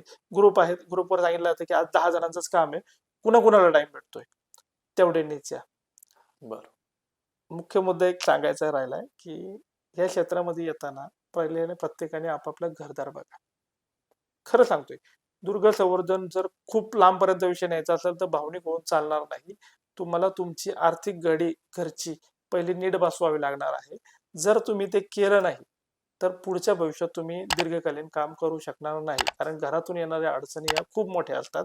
कारण सगळ्यांचं आयुष्य त्याच्यात चाललंय. नाही आता मी तर थोड्या वेळाने विचारणार होतो तुम्हाला. पण आता विषय निघाला तर विचारतो, की आता सोमवार ते शनिवार काम बघायचं, रविवारी गडावर जायचं. मग घरात जो वेळ द्यायचा आहे, फॅमिलीला वेळ द्यायचा आहे, हे सगळ्या गोष्टी तर आमच्या वहिनी कशा ॲडजस्ट करतात आहेत, ह्या सगळ्या गोष्टी तुम्ही कशा ॲडजस्ट करताय? ते म्हणतात ना, कोणाचं तरी बलिदान कोणत्या तरी एका पुण्य कामासाठी लागलेलं असतं. तसे आमचे सहचरणी आहे, म्हणजे आई-वडील आहेत, मोठा दादा आहे, वहिनीसाहेब आहेत. यांच्या सर्वांच्या पाठबळामुळं आणि खरं म्हणायला गेलं तर हे तर फॅमिली झाली माझी. पण माझं कुटुंब फक्त माझी फॅमिली नाहीये. जे माझे दुर्गसेवक आहेत, जे गेले 12-15 वर्ष माझ्या एकत्र काम. सोबत हां. आजपर्यंत काम करतात आहे, हे माझं खरं कुटुंब आहे. आणि त्यांच्या पाठबळामुळं आज कुठं ना कुठेतरी संवर्धनाचं एक चांगलं परमपवित्र काम आम्ही करतोय, याचा आम्हाला आनंद आहे. आमच्या कुटुंबियांनाही त्याचा आनंद आहे. वेगळं काही असं वेगळं उनाडक्या करण्यापेक्षा माझा मुलगा संवर्धनाच्या कार्यामध्ये काम करतोय. छत्रपती शिवाजी महाराजांचं काहीतरी संवर्धनात त्याच्या आदरांजली होण्यासाठी काहीतरी काम करतोय. हे काम पाहून घरच्यांचाही मला तेवढा पाठबळ लाभलेलं आहे आणि तेच आमचं पुण्यकर्म असं आम्ही म्हणतोय. तुंग किल्ल्याच्या संदर्भात जर सांगायचं झालं तर या किल्ल्यावर मग आम्ही एक टप्पे-टप्पे केले होते. पहिला टप्पा, दुसरा टप्पा आणि तिसरा टप्पा. यामध्ये आपण त्या किल्ल्यावरती पहिलं काय करणं गरजेचं आहे, दुसऱ्या टप्प्यात काय करणं गरजेचं, तिसऱ्या टप्प्यात. कारण काय होतं, सर्वच कामं एकसारखी करू शकत नाही. कारण या बरोबर किल्ल्याचा आहे. प्रकल्प आम्ही बनवताना संपूर्ण किल्ल्याचा जो आम्ही आढावा केलाय ना, त्याचा प्रकल्प खर्च 1.5 करोड आहे. अरे बापरे! ज्यामध्ये फक्त आम्ही संवर्धन करायचंय. पुनर्बांधणी नाहीये याच्यामध्ये, संवर्धन आहे. आणि 1.5 करोडचा टप्पा आपण तर करू शकत नाही. एवढं तर आम्हाला माहिती आहे. एवढं की एवढा निधी लोकवर्गणीच्या माध्यमातून उभा राहत नाहीये. बरोबर. पण मग पहिल्या टप्प्यामध्ये आपण काय करू शकतो? तर जाणाऱ्या वाटा व्यवस्थित करू शकतो. छत्रपती शिवाजी महाराजांनी ज्या किल्ल्याचं नाव कठीणगड ठेवलेलं आहे, त्या कठीण गडाला आपण काम करतोय. मग तो आहेच कठीण. परंतु आजच्या परिस्थितीमध्ये लोकांना जाण्यासाठी व्यवस्थित मार्ग असणं गरजेचं आहे, ज्यामुळे त्या किल्ल्याचं महत्त्व लोकांपर्यंत पोहोचेल. या अनुषंगाने आम्ही काय केलं, पहिल्या काही महिनाभर आहे ना फक्त आम्ही वाटा रुंदीकरणाची कामं केली, की ज्या वाटा एकदम कड्याच्या कड्या, कारण तो किल्ला एकदम कड्याच्या कडेने आहे. म्हणजे बरं, वरती जाताना सगळ्या वाटा कड्यावरती आहेत. बरं. मग त्या वाटा थोड्याशा लार्ज स्केलवरती मोठ्या केल्या. त्या ठिकाणी सेफ्टी रोप बसवले. वाटेतल्या ज्या दगडी अस्ताव्यस्त पडल्या होत्या त्या काढल्या. त्या ठिकाणी किमान एक पाय ठेवायची जागा होईल, अशा स्वरूपाची कामं सुरुवात केली. त्या करत असताना तुंगवरती एक अप्रिय अशी घटना घडली होती, की एक ट्रिप आली होती किल्ल्यावरती आणि ट्रिप आल्यानंतर एक 10वीची एक मुलगी एका कड्यावरनं कोलॅप्स झाली अरे बापरे! आणि ती गतप्राण झाली. कधीची गोष्ट आहे ही? ही एक 6 वर्षापूर्वीची 5-6 वर्षापूर्वीची गोष्ट आहे आणि ती मुलगी त्या ठिकाणी मेली. किल्ल्यावर आम्ही दर रविवारी जातोय. मग आपण जातोय आणि अशी मुलं मरतात आहे. मग आपण करतोय काय? याच्यातून नक्की सुधारणा काहीतरी होणं गरजेचं आहे. तुंग गावामध्ये वरती तुंगा देवीचं मंदिर आहे. एक गोष्ट अशी लक्षात आली होती, की या ठिकाणी एक प्रथा आहे, की काही मुलं नवजात बाल म्हणजे जन्मलेलं मूल एक 5-6 दिवसाचं असेल, ते दर्शनाला तुंगा देवीला घेऊन जातात. एवढ्या कड्यावरती वरती. जी गर्भवती बाई जिला मूल झालंय ती पण बाई जातीये. मग अशा माणसांना जिथं पुरुषांना चढायला जागा होत नाहीये, पाय होत नाही. मग ही बाया जातात आहे.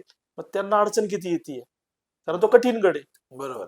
पण मग अशा लोकांसाठी म्हणा, की पुरुष मंडळी जाऊ शकतात. मग स्त्रिया जाण्यासाठी काही अडचणी आहेत, की काही मोठमोठे पॅच होते, की कड्याचे पॅच आहेत. मग ठीक आहे, त्या ठिकाणी आपण काही करू शकतो का? त्यांच्या सोयीसाठी किमान लोकांना गड पाहता यावा या अनुषंगाने. तर असं लक्षात आलं, की ज्या ठिकाणी ती मुलगी पडली होती, त्या ठिकाणी पायऱ्या इंग्रज कालावधीमध्ये कर्नल पॉथरने तोडल्या होत्या. म्हणजे मगाशी सांगितलं ना गड नुकसान हां, केलं. हां. का नुकसान केलं? तर ह्यासाठी केलं, की गडावर लोकं जाऊ नये म्हणून. 1818 मध्ये त्या पायऱ्या तोडण्यात आल्या होत्या. बरं. मग आम्ही विचार केला, की या ठिकाणी पायऱ्या बांधणं गरजेचं आहे. जुन्या पद्धतीने जसं आपण रायगडावरती पाहतो, राजगडावर पाहतो, आता पायऱ्यांचं बांधकाम होतं. त्या ठिकाणी आपण पायऱ्या बांधू शकतो. आपण जो पुरातत्व खात्याला प्रकल्प टाकला होता, त्यामध्ये ती गोष्ट अवलंबली, की आम्ही या ठिकाणी पायऱ्या बांधू इच्छितो. कारण या ठिकाणी जर पायऱ्या नाही बांधल्या गेल्या, तर याच्यावरती चढायला प्रॉब्लेम होतोय आणि कोणी पडून त्या ठिकाणी इजा होऊ शकते.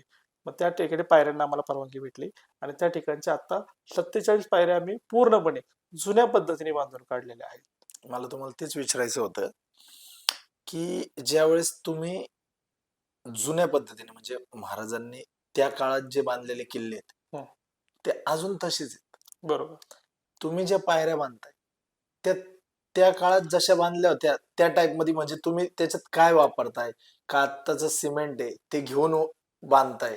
बरोबर. त्याच्या संदर्भात थोडे राज्य पुरावठा खात्याकडे प्रोजेक्ट सादर करताना सिमेंटचा वापर हा फक्त 10% ते 20% करण्याची परवानगी दिली जाते साधारणतः. नाहीतर सर्व किल्ल्यांवरती कामं ही चुन्यामध्येच, चुना, गूळ आपण त्या ठिकाणी प्रकल्पामध्ये दाखवताना लोकांना सर्वांना पहिल्यांदा हेच सांगितलं, की आपण जे काम करतोय हे जुन्या पद्धतीने करतोय. हम्म, हम्म. कारण हे दीर्घकालीन काम करायचंय. त्यामध्ये बांधकामामध्ये आम्ही चुना, गूळ, रेती, जवस, उडीद डाळ अशा प्रकारचे 17 प्रकारचे भेटीचा रस असेल, शंखशिंपले असतील, अशा प्रकारचे 17 एक पदार्थ आहेत, जे मिश्रण बनवावं लागतं. त्या पद्धतीने ते आटवावं लागतं, म्हणजे भिजत घालून ठेवावं लागतं. सडतं ते अक्षरशः. आपण जे उरसामध्ये पाहतो ना याची बेळाची फळं असतात, हम्म, हम्म, कवठं हम्म. म्हणतो आपण ते. त्या कवटं. प्रकारची ती फळं त्यामध्ये टाकावी लागतात, ती सडवावी लागतात आणि त्याच्यातून जो पदार्थ होतो तो चुन्यामध्ये भिजवलेला चुना असतो, कळीचा चुना जो असतो तो भिजवला जातो आणि तो भिजवून ठेवून नंतर तो ग्राइंड केला जातो. आपण एक घाणा आणलेला आहे. आपले तळेगावचे काही दुर्गसेवक आहेत, त्यांनी आपल्याला तो घाणा मोफत दिला. म्हणजे बर. ज्यावेळी एखादं काम चांगल्या पद्धतीने होतंय हे दिसत असतं, तर लोकवर्गणीमध्ये लोक दानशूरपणाने सहकार्य सहकार्य करत राहतात. नक्कीच होतं. त्यामध्ये आमचे निलेश भाऊ गराडे आहेत, यांच्या पुढाकाराने बबलू बबलू म्हणून एक तळेगावची व्यक्ती आहे, त्यांनी आपल्याला तो घाणा फ्रीमध्ये दिला. त्यामुळे काय झालं, की या घाण्यामध्ये ते ग्राइंड करून आपल्याला ते कामासाठी वापरता येऊ लागलं. म्हणजे जुन्या काळात बैलांनी ते केलं जायचं, पण आता आधुनिक परिस्थितीमध्ये आपण घाणा वापरतोय. बर. त्यामुळे जुन्या प्रकारचं मिश्रण वापरून त्या पायऱ्यामध्ये बांधण्याचा आम्ही पायऱ्या केलाय. सिमेंटचा वापर झालेला आहे, हे आम्ही मानतो की सिमेंटचा. कारण जर तो खर्च आपण जर पाहायला गेला, तर ते काम होण्यासाठी म्हणजे जे चुन्यामध्ये काम पाहतो ना आपण, ते होण्यासाठी हा टाइम स्लॅब आहे. 1-2 वर्ष जावी लागतात. त्याला पाण्याचा मारा पाणी भेटावं लागतं. जितकं जास्त पाणी, तितका जास्त तो अ, बांधकाम मजबूत होत असतं.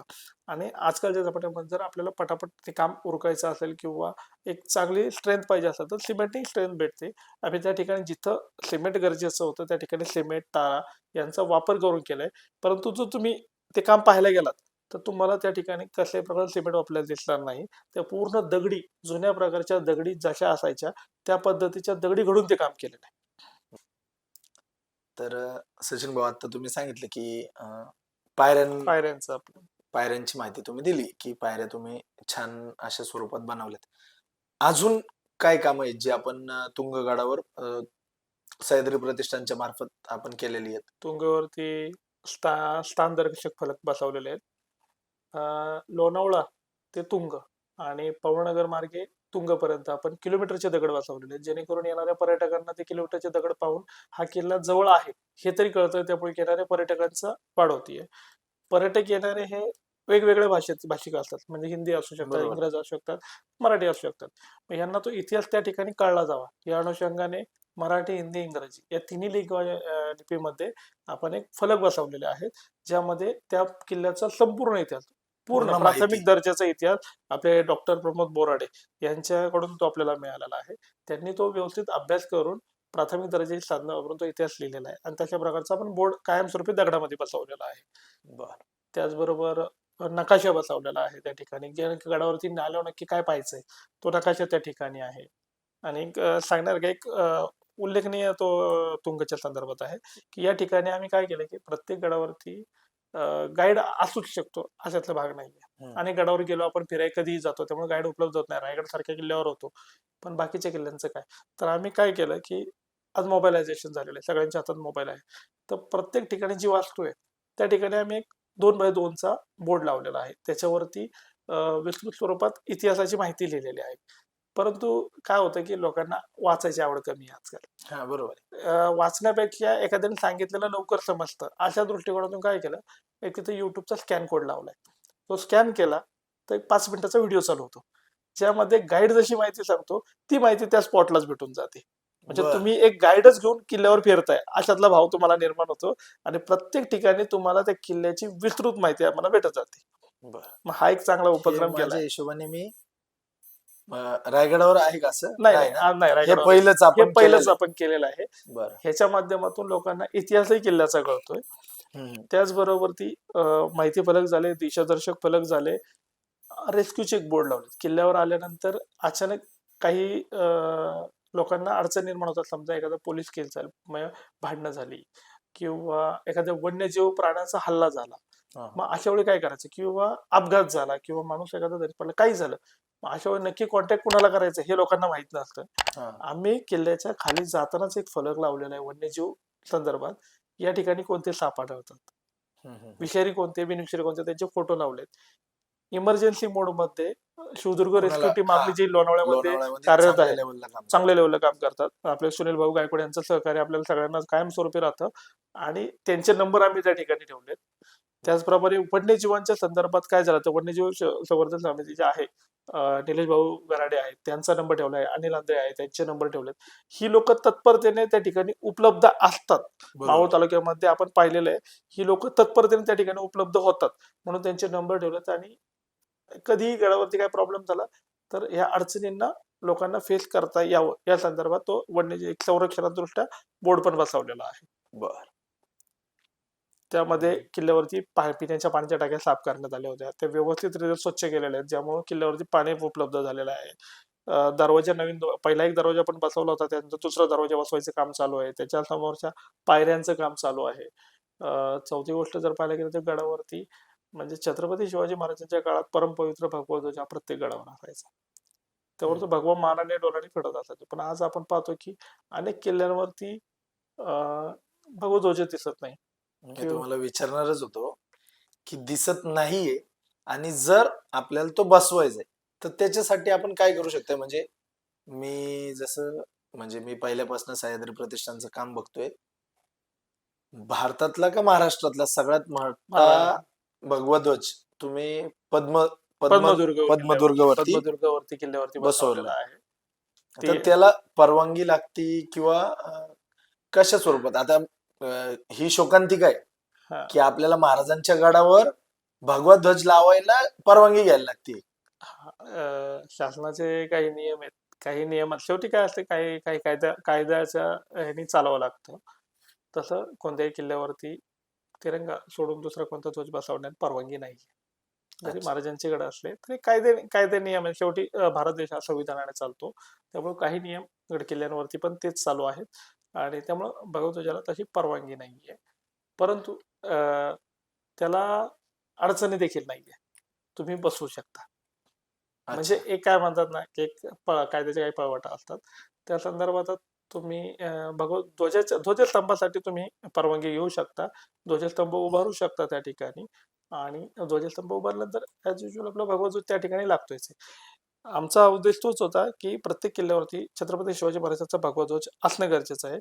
30 मार्च 2016 या दिवशी सह्याद्री प्रतिष्ठानच्या माध्यमातून महाराष्ट्रातल्या 350 किल्ल्यावरती भगवा ध्वज लावण्यात आला होता. याचं लिम्का बुक ऑफ वर्ल्ड रेकॉर्डमध्ये नोंदही झालेली आहे, त्याचं सर्टिफिकेट आपल्याला आलेलं आहे.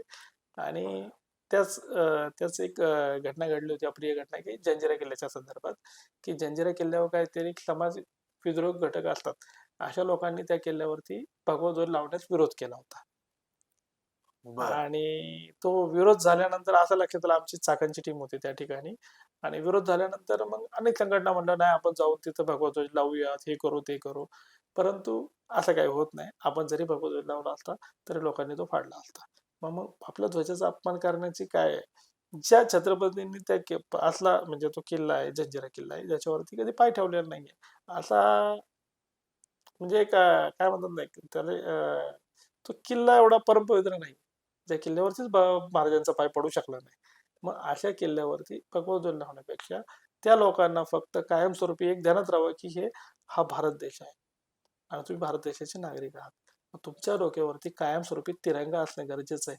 या अनुषंगाने आम्ही प्रयत्न करून केंद्रीय पुरातत्व खात्याकडून परवानगी आणून त्या ठिकाणी कायमस्वरूपी तिरंगा ध्वज लावला. पण आपल्या मनातली खंत कमी गेली नव्हती की आपण तिथं भगवा ध्वज लावू शकलो नव्हता. मग ज्या छत्रपतींनी किल्ला बांधला होता, असाच जंजिराच्या पुढचा पद्मदुर्ग किल्ला, या किल्ल्यावरती सर्वात मोठा जलदुर्गावरील भगवा ध्वज आपण त्या ठिकाणी उभा केला आणि तो आजही मानाने फडकत आहे. म्हणजे ज्यांना दाखवायचं होतं की हात तुमच्या उरावरती लावलेला आहे, तो तुम्ही कायमस्वरूपी बघत राहा. बरं. आता तुम्ही थोडक्यात तुंग कठीणगडची माहिती दिली. तर तुंग कठीणगड हा तुम्ही संवर्धन करताय. मग जर का तुम्ही तो संवर्धन करताय आणि शासनाकडनं त्याला आपल्याला आर्थिक निधी किंवा आर्थिक मदत भेटत नाही, हं. तर अशी काही नियम आहे का किंवा असं काही योजना आहे का की एखादी संस्था एखादा गड दत्तकच घेऊ शकते हां, किंवा कायमस्वरूपी कायमस्वरूपी संवर्धनासाठी संवर्धनासाठी काही करू शकते का? आहे. 2015 मध्ये शासनातर्फे एक स्मारक संगोपन योजना ही अंमलात आणली गेली आणि त्या अनुषंगाने त्यांनी असं केलं की महाराष्ट्रातला कोणताही किल्ला म्हणजे एक राज्याकडे जे किल्ले आहेत ते दत्तक योजनेअंतर्गत तुम्ही 5 वर्षासाठी घेऊ शकता. आहे तसं. आहे तसं बर. आहे. आणि आपल्या सांगायला वाटतं की महाराष्ट्रामध्ये एक किल्ला आहे, नळदुर्ग किल्ला.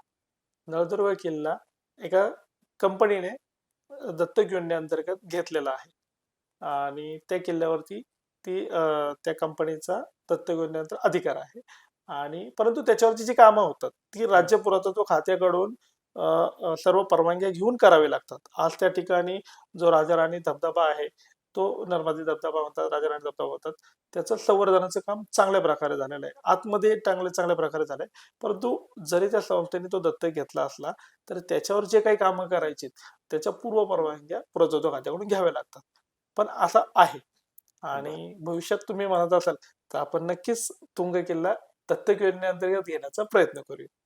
नक्कीच, नक्कीच. आणि माझ्या हिशोबाने जो कोराईगड आहे. हा, कोराईगड जो आपला आहे, सहारा सिटी जी फेमस आहे बरोबर. लोणावळ्याच्या त्याच्यात वरती सायन्स कोराईगड पण आपण दत्तक घेऊ घेऊ शकतो, शकतो. घेऊ शकतो. राज्य नाही, पुरातत्व खात्याकडे किल्ले आहेत.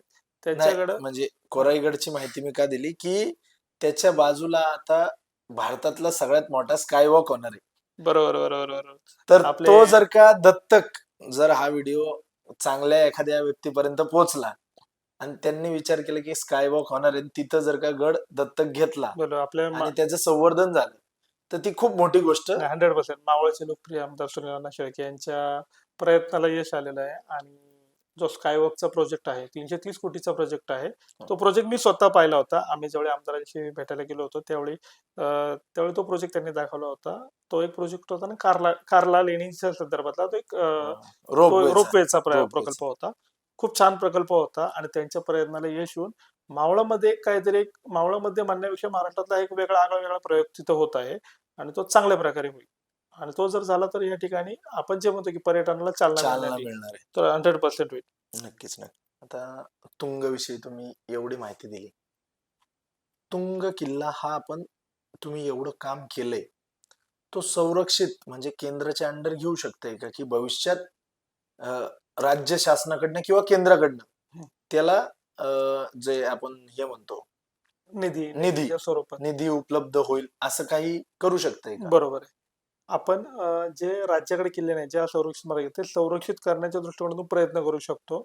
असे अनेक किल्ल्यांचे प्रोजेक्ट महाराष्ट्र शासनाने जी आता समिती स्थापन केली होती गडकिल्ले संवर्धनाच्या संदर्भात. त्या समितीने काही असे महाराष्ट्रातले वेगवेगळे किल्ले निवडले होते, की त्यांचं संवर्धन करण्यासाठी ते संरक्षित करण्यात यावेत.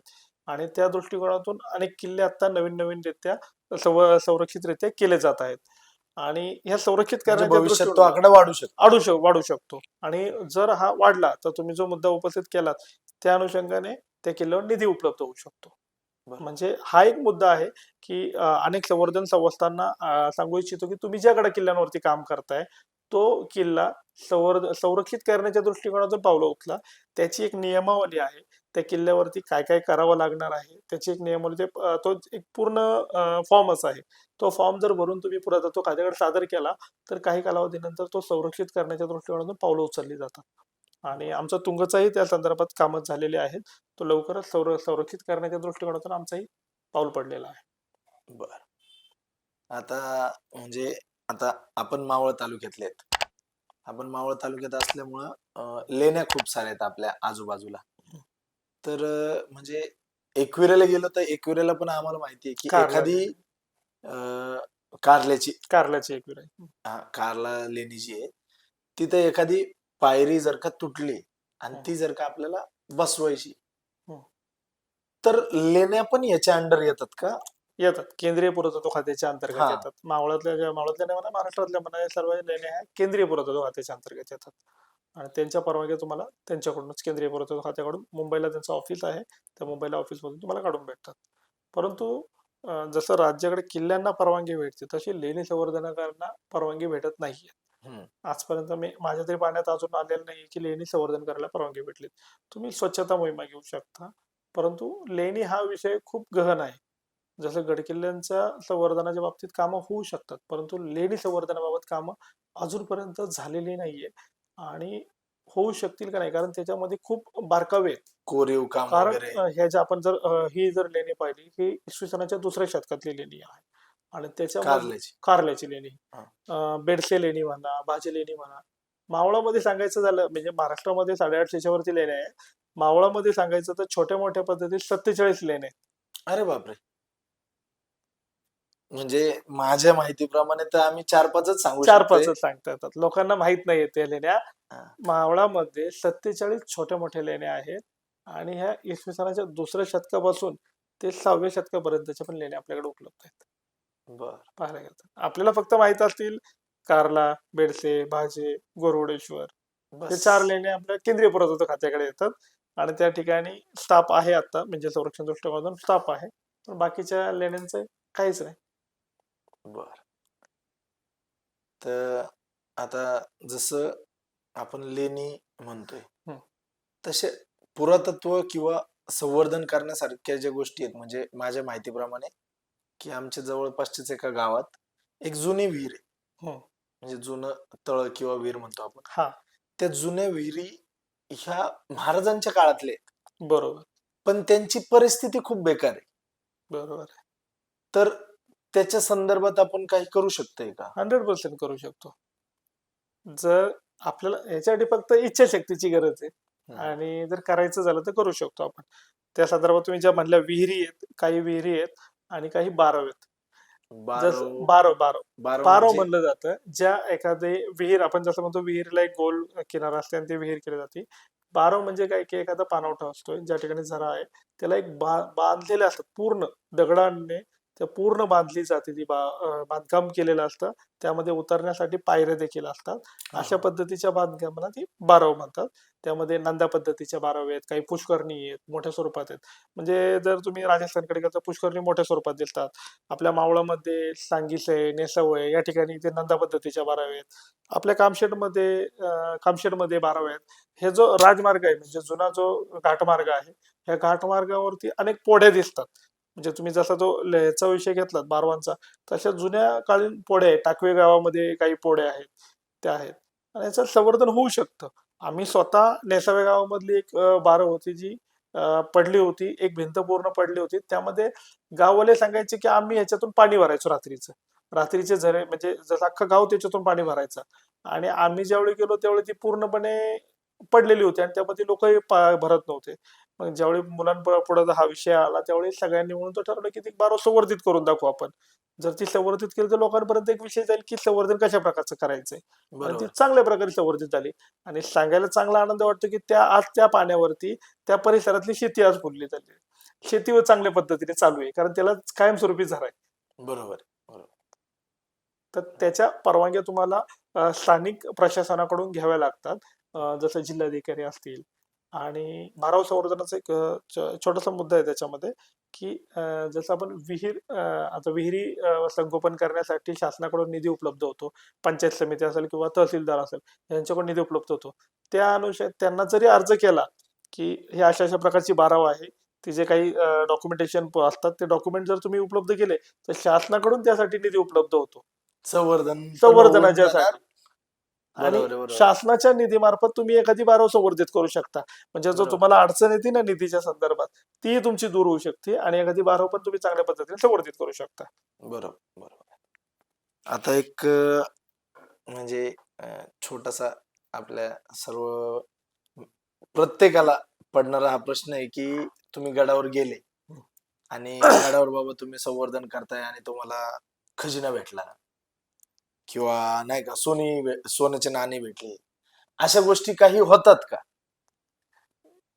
आम्हाला अजूनपर्यंत सोनं तर नाही भेटलं, हा. परंतु आम्हाला गडावरती भेटणारी ही प्रत्येक वस्तू ही आमच्यासाठी खजिनाच आहे. कारण बरोबर. त्या गडावरती छत्रपती शिवाजी महाराजांचा पदस्पर्श झालेला आहे. त्या जे म्हणतात ना, गडावरचे जे दगडगोटे जे आहेत ते आमच्यासाठी माणिक मोती आहेत. बरोबर. परंतु जसं तुम्हाला अपेक्षित आहे ते उत्तर सांगू इच्छितो. आम्हाला गडावरती आत्तापर्यंत संवर्धन करताना काही उत्खनन केलं जातं किंवा गडाच्या टाक्या साफ करताना आम्हाला काही कॉईन सापडलेले आहेत, काही तोफगोळे सापडलेले आहेत, काही तोफांचे तुकडे सापडलेले आहेत, काही तलवारींचे पाती सापडलेले आहेत, वेगवेगळ्या कालावधीमधले कॉईन पण सापडलेले आहेत.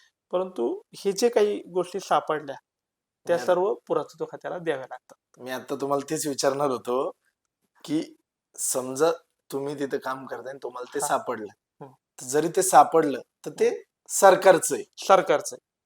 बरोबर. जमिनीवरती किल्ल्यावरती किंवा आपल्या परिसरामध्ये जरी एखादा खजाना सापडला तर तो सर्व खजाना हा सरकारचा असतो. यामध्ये काय होतं, जिल्हाधिकारी त्यावरती कारवाई करतात आणि तो संपत्ती जमा केली जाते. नंतर राज्य पुरातत्व खात्याच्या माध्यमातून तो संकलित केला जातो आणि तो जे राज्य पुरातत्व खात्याची जी वस्तू संग्रहालय असतात त्या संग्रहालयामध्ये तो ठेवला जातो. आत्ता आपल्या एक काही मागच्याच वर्षीची घटना आहे. पिंपरी चिंचवडमध्ये आपल्याला भरपूर सोन्याची नाणी सापडली होती.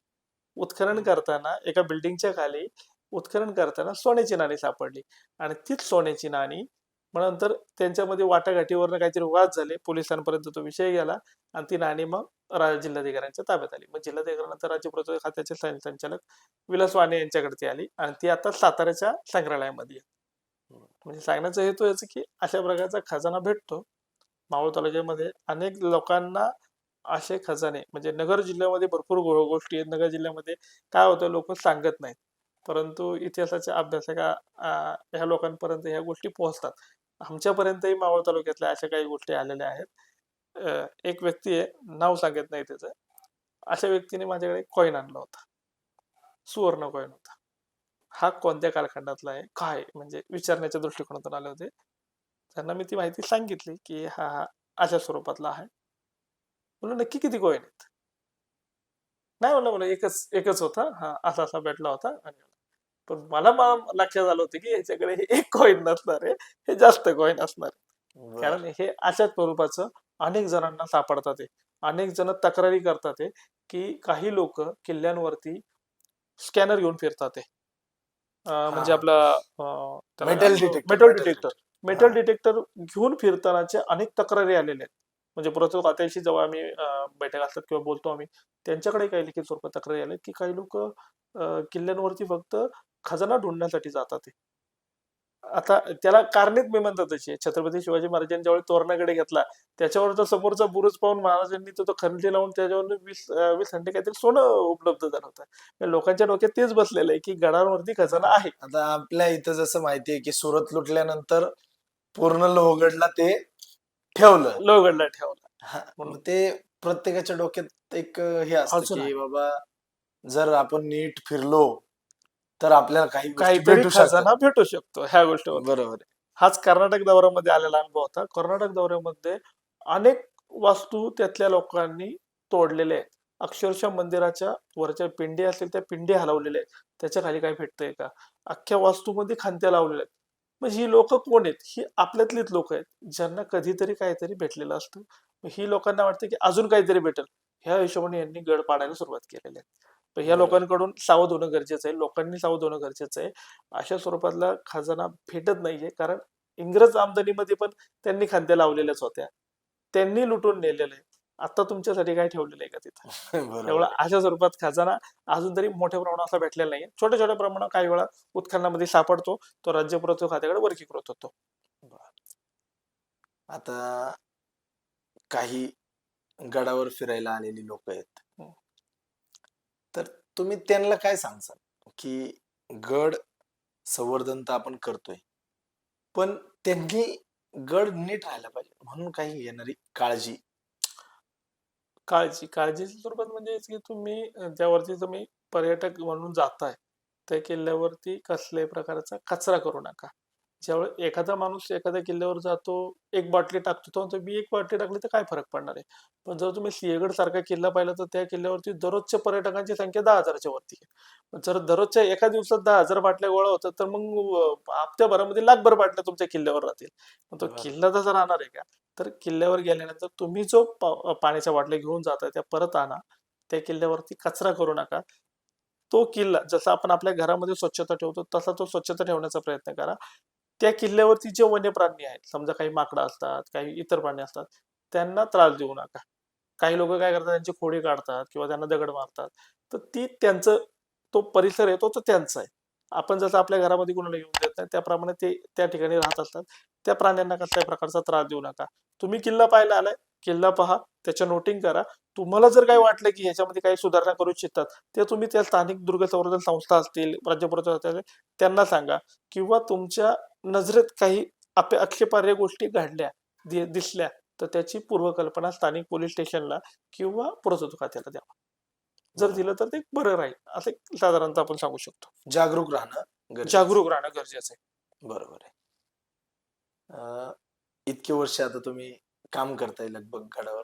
तर गडावर आलेले काही काम करतानाचा चांगला अनुभव किंवा एखादा वाईट अनुभव थोडंफार काहीतरी तुम्ही माहिती सांगू शकता असं?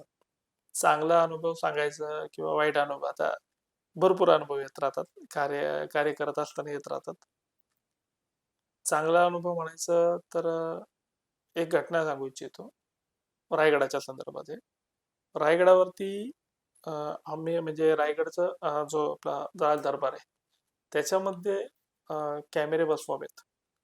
म्हणजे काय व्हायचं की अनेक पर्यटक राज दरबारात या महत्वाच्या ठिकाणी येतात. मग त्या ठिकाणी काही आक्षेपार्ह घटना घडली तर मग काय करणार? या बरोबर. दृष्टिकोनातून त्या ठिकाणी कॅमेरे बसवावेत म्हणून सह्याद्री प्रतिष्ठानच्या माध्यमातून आपण अर्ज केला होता. परंतु त्याला ॲज युजल केराची टोपली दाखवण्यात आली आणि त्या ठिकाणी परवानगी नाही म्हणून सांगण्यात आलं किंवा पुढे काय त्या अर्जाला प्रत्युत्तर देण्यात आलं नव्हतं. परंतु एक अप्रिय घटना त्या किल्ल्यावर अशी घडली की महाराजांच्या तलवारीलाच कोणीतरी हात घातला आणि ती तलवार तोडली गेली. मेघडंबरीवर. मेघडंबरीतली महाराजांची तलवार एक तुटली गेली बर. आणि 2 दिवसात छत्रपती संभाजीराजांनी कारवाई करून ती जी मूर्ती कोल्हापूरला बनवण्यात आली होती त्यांच्याकडूनच लगेच त्या मूर्तीला दुसरी तलवार आपलं बनवून घेण्यात आली. त्यांनी ती लगेच कारवाई केली की एक महत्वाचं ठिकाण आहे. लोकांनाही त्यांनी सांगितलं की या अशा अप्रिय घटना घडली तर कोणी उद्या करू नका, पण आपण ती बसूयात आणि ती छान प्रकारे ती परत बसवली गेली. तर त्या गोष्टीचा त्या दिवसानंतर एक फायदा असा झाला, फायदा म्हणतो मी बरं का, की त्या ठिकाणी विद्युत रोषणाई करण्यात आली. म्हणजे विद्युत रोषणाई इन द सेन्स त्या ठिकाणी दिवे लावण्यात आले. जिना त्या होती. ठिकाणी कर्मचारी ठेवण्यात आले. रात्रंदिवस तिथं सिक्युरिटी म्हणून कर्मचारी ठेवण्यात आले. म्हणजे जी लोक आपण आधी सांगत होतो ना, की तुम्ही तिथं ठेवा, ठेवा, ठेवा. लोकं ठेवत नव्हती. केंद्रीय पुरातत्व खात्याच्या केंद्राच्या ताब्यात असताना देखील त्या ठिकाणी माणसं नव्हती. पण आज तिथं त्या ठिकाणी म्हणजे महाराष्ट्रामध्ये असंच पाहिजे का? की एखादी अप्रिय घटना घडली, की मग शासन जागा होऊन त्या ठिकाणी ठेवलं जाणार आहे का? बरोबर. मग म्हणजे ही काही व्हायच्या आधीच व्हायच्या तुम्ही. आधी तुम्ही करू शकत होतात, बरोबर. परंतु न झाल्यानंतर ते झाल्यानंतर तुम्ही त्या ठिकाणी ते ठेवले. ही एक त्यातली एक घटना आहे. आणि गडावर तिथे काय अनेक अनुभव येत राहतात. त्यातला एक वाईट अनुभव सगळ्यात आला होता. तो आला आम्हाला उंदेरी किल्ल्यावरती. खांदेरी किल्ल्यावरती. खांदेरी, उंदेरी जवळगडचे किल्ले आहेत. कोकणामधले आपल्या ह्याच्यावरचे अलिबागच्या तिथल्या जवळचे किल्ले आहेत. आमची अलिबागची टीमने मोहीम ठेवली होती, खांदेरी संवर्धन मोहीम. तर त्या संदर्भात आम्ही एक 50-60 एक जण आम्ही त्या किल्ल्यावर गेलो होतो. आपण जसं पाहतो ना, त्या ठिकाणचे काही कोळी बांधव होते. त्या ठिकाणी एक वेतोबा म्हणून वेताळाचा एक देव आहे. त्या देवाच्या एका पाया पडण्यासाठी लोक येतात. जसं आपण गाडी घेऊन जातो ना, तर त्या ठिकाणी भल्या मोठ्या बोटी घेऊन येतात आणि बरं. अक्षरशः त्या बोटी मोठमोठ्या बोटीवरती 50-50, 100-100 माणसं असतात आणि त्या ठिकाणी डीजेच्या साऊंड सिस्टमच्या थप्प्या ज्या आपण मिरवणुकीला वापरतो, त्या डीजेच्या साऊंड सिस्टमच्या थप्प्या त्या खांदेरी किल्ल्यामध्ये होत्या. आम्ही गेल्यानंतर पाहतोय तर अक्षरशः लोक दारू पीत बसलेले किल्ल्यावरती. अक्षरशः फॅमिली सगळे गडावर. गडावरती. आणि तो किल्ला जलदुर्ग आहे. त्या ठिकाणी लाईट हाऊस आहे. नेव्हीचे काही त्या साईडला ऑफिसेस आहेत, म्हणजे किल्ल्यावर नाही आहेत परंतु परिसरात आहेत. पण अशा ठिकाणच्या किल्ल्यावरती देखील मोठ्या प्रमाणावरती दारू पित होते लोक, आणि ती त्यांच्याच धुंदीमध्ये होते. आम्ही ॲज युजुअल गेल्यानंतर पहिल्या मुलांना एक काळजी का असतं, अशा ठिकाणी गेल्यानंतर वादविवाद होण्याची शक्यता दाट असते. बरोबर. 2-4 जण जर दारू पिणारे असतील तर काही गरम लोक लगेच मारहाण करू शकतात. पण अशा ठिकाणी जर हजारो लोक दारू पितात आहे, त्या ठिकाणी तुम्ही काय करणार आहे? तुम्ही तुम्ही समजावण्याचं काम 50-60 किती जण. जणांना करणार आहे? आणि हा. त्यांचं म्हणजे आम्ही मग त्यांना फक्त एवढं सांगितलं की त्या ठिकाणी तुम्ही फक्त बाटल्या गोळा करा. ज्या ज्या पडल्या तुम्ही तुमचं संवर्धन काम करा. कुणालाही एकही शब्द बोलू नका.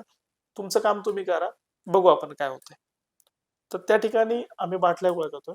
तुम्हाला तिथले स्थानिक आमदार दळवी साहेब त्यांनी आम्हाला त्यावेळी बोट उपलब्ध करून दिल्या होत्या येण्या-जाण्यासाठी. कारण त्या ठिकाणी यायचं काहीतरी ₹200-400 तिकीट होतं त्या बोटचं, आणि तेवढे सगळ्या 60-70 जणांना ते घेऊन जायला त्या बोट दिल्या होत्या. आम्हाला फ्रीमध्ये केल्या होत्या उपलब्ध.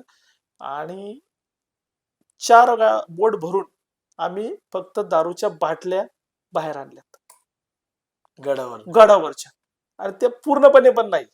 फक्त सकाळी जाऊन 10 वाजता खूप गेलोय, मोठी शोकांतिका संध्याकाळी आहे. 5 वाजता एवढ्या दारूच्या बाटल्या त्या किल्ल्यावरतून निघाल्यात. त्याच्यानंतर आजही त्या किल्ल्याची परिस्थिती तीच आहे. ही महाराष्ट्रातली शोकांतिका आहे. खांदेरी किल्ल्यावर आहे. आम्हाला गड साफ करताना ती जाणीव काय झाली की काही लोक आमच्याकडे पाहत होते काय करतोय आम्ही. त्यातले 2-4 पिणारी लोक आमच्या शेजारी आली. आम्हाला काय म्हणले, भाऊ आम्हाला खरंच लाज वाटतेय, आम्ही पितोय परंतु आमचं हे रोजचं जीवन आहे. आम्हाला आमच्या कामामध्ये दारू लागतेच, आणि आमचं हे रोजचं जीवन आहे. त्यामुळं आम्ही करतोय इथं. आम्हाला वाटतंय पण आम्ही प्रयत्न करतो थांबवण्याचा. परंतु हजार एवढा लोकांचा ताफा होता, त्या ठिकाणी काही ते होऊ काहीच शकलं करू नाही. शकत नाही. पण आजही तीच परिस्थिती त्या ठिकाणी आहे. त्या ठिकाणी मोठ्या प्रमाणावरती दारू पिली जाते.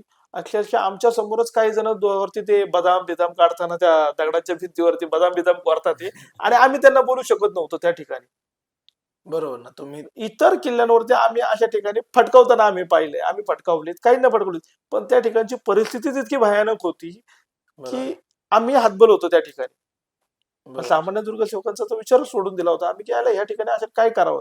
म्हणजे हे आलेला हा सगळ्यात वाईट अनुभव आहे आमचा त्या किल्ल्यावरचा, की ही परिस्थिती महाराष्ट्रातल्या गड किल्ल्यांवरती आजही आहे. लोक नाही ज्याची समजत नोंद आहे. जे तुम्ही म्हणताय की ज्याची इतिहासातला सगळ्यात मोठे म्हणजे महाराजांनी बांधलेले किल्ले आहेत ते. खांदेरी किल्ला जे आपण संवर्धित नाहीत ना ते. संवर्धित नाहीयेत. शासनाकडून पण उंदेरी खांदेरी उद्यानासाठी निधी आलेला होता, परंतु तो किल्ला झालेला नाहीये, अजूनपर्यंत काम झालेलं नाही. पण ही एक खंत सांगता येईल आपल्याला त्याबाबत. तर विद्यार्थी वर्ग आहे, हं. तर त्यांना तुम्ही काय सांगसाल? किंवा एखादी शाळा आहे, हं. विद्यार्थी आहेत ज्यांना संवर्धन करायचंय, तर त्यांना तुम्ही काय सांगाल? किंवा काय प्रकारात ते संवर्धन करू शकतात? बरोबर आहे. म्हणजे आता जर संस्था वेगवेगळ्या परवानग्या काढून कामं करतात आहेत, परंतु एखाद्या संस्था जर NSSचं कॅम्प आहे समजा, तर ते एक पूर्वपरवानगी शाळेच्या माध्यमातून एक पूर्वपरवानगी घेऊन किल्ल्यांवरती साफसफाईची कामं करू शकतात. म्हणजे ह्याच्यामध्ये पूर्ण गडावरती असणारे दगडगोटे वेचणे म्हणा, बाजूला काढणे म्हणा, त्या ठिकाणी दिशादर्शक फलक लावू शकतात, किंवा केर कचरा साफ करा. ह्याला परवानगी लागत नाही. केर कचरा साफ करायला कसल्याही प्रकारची परवानगी लागत नाही. तुम्ही जाऊन एक पिशवी घेऊन जाऊ शकता. किल्ल्यावर असणारा जो काही कचरा आहे तो उचलून घरी घेऊन येऊ शकता. तुम्हाला या सामाजिक या कामासाठी कोणी अडवणार नाहीये. पण वेगवेगळ्या पद्धतीने जर लार्ज स्केलवरती तुम्हाला जर करायचं असेल, तर एखाद्या वेळेस परवानगी घेणं चांगलं राहील. बरोबर आहे. दुर्ग संवर्धन आता तुम्ही एवढी वर्ष करताय. दुर्ग संवर्धनावरती काही पुस्तकं आपल्याकडे अवेलेबल आहेत का? किंवा अशी काही पुस्तकं आहेत का हां, जी खूप कामास येतात? आपण त्याच्यातनं खूप शिकू शकतोय. बरोबर आहे. दुर्ग संवर्धनाच्या संदर्भात आपले डॉक्टर सचिन जोशी यांनी एक चांगलं दुर्ग संवर्धनावरती एक पुस्तक लिहिलेलं आहे. त्यामध्ये विस्तृत माहिती दिलेली आहे.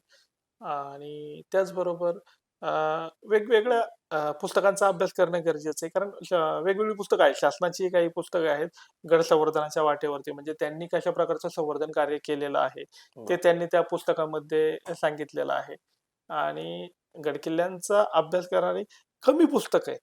खूप कमी पुस्तकं आहेत. ह्या 2-3 पुस्तकांची नावं मी सांगितलीत. वाडा म्हणून एक पुस्तक आहे, ज्यामध्ये वाडा कशा प्रकारचा असायचा, त्यामध्ये कशा प्रकारच्या वस्तू वापरल्या जायच्या किंवा काय. तर विस्तृत एक वाडा पुस्तक आहे. ते पण वाचण्यासारखं आहे.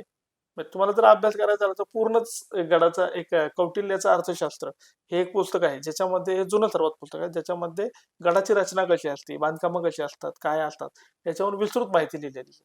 ते एक पुस्तक अभ्यासणं गरजेचं आहे. आणि स्थानिक लेवलला जो इतिहास असेल ते इतिहासकारांच्या संपर्कात राहून ते काम केलेलं कधीही चांगलं राहील.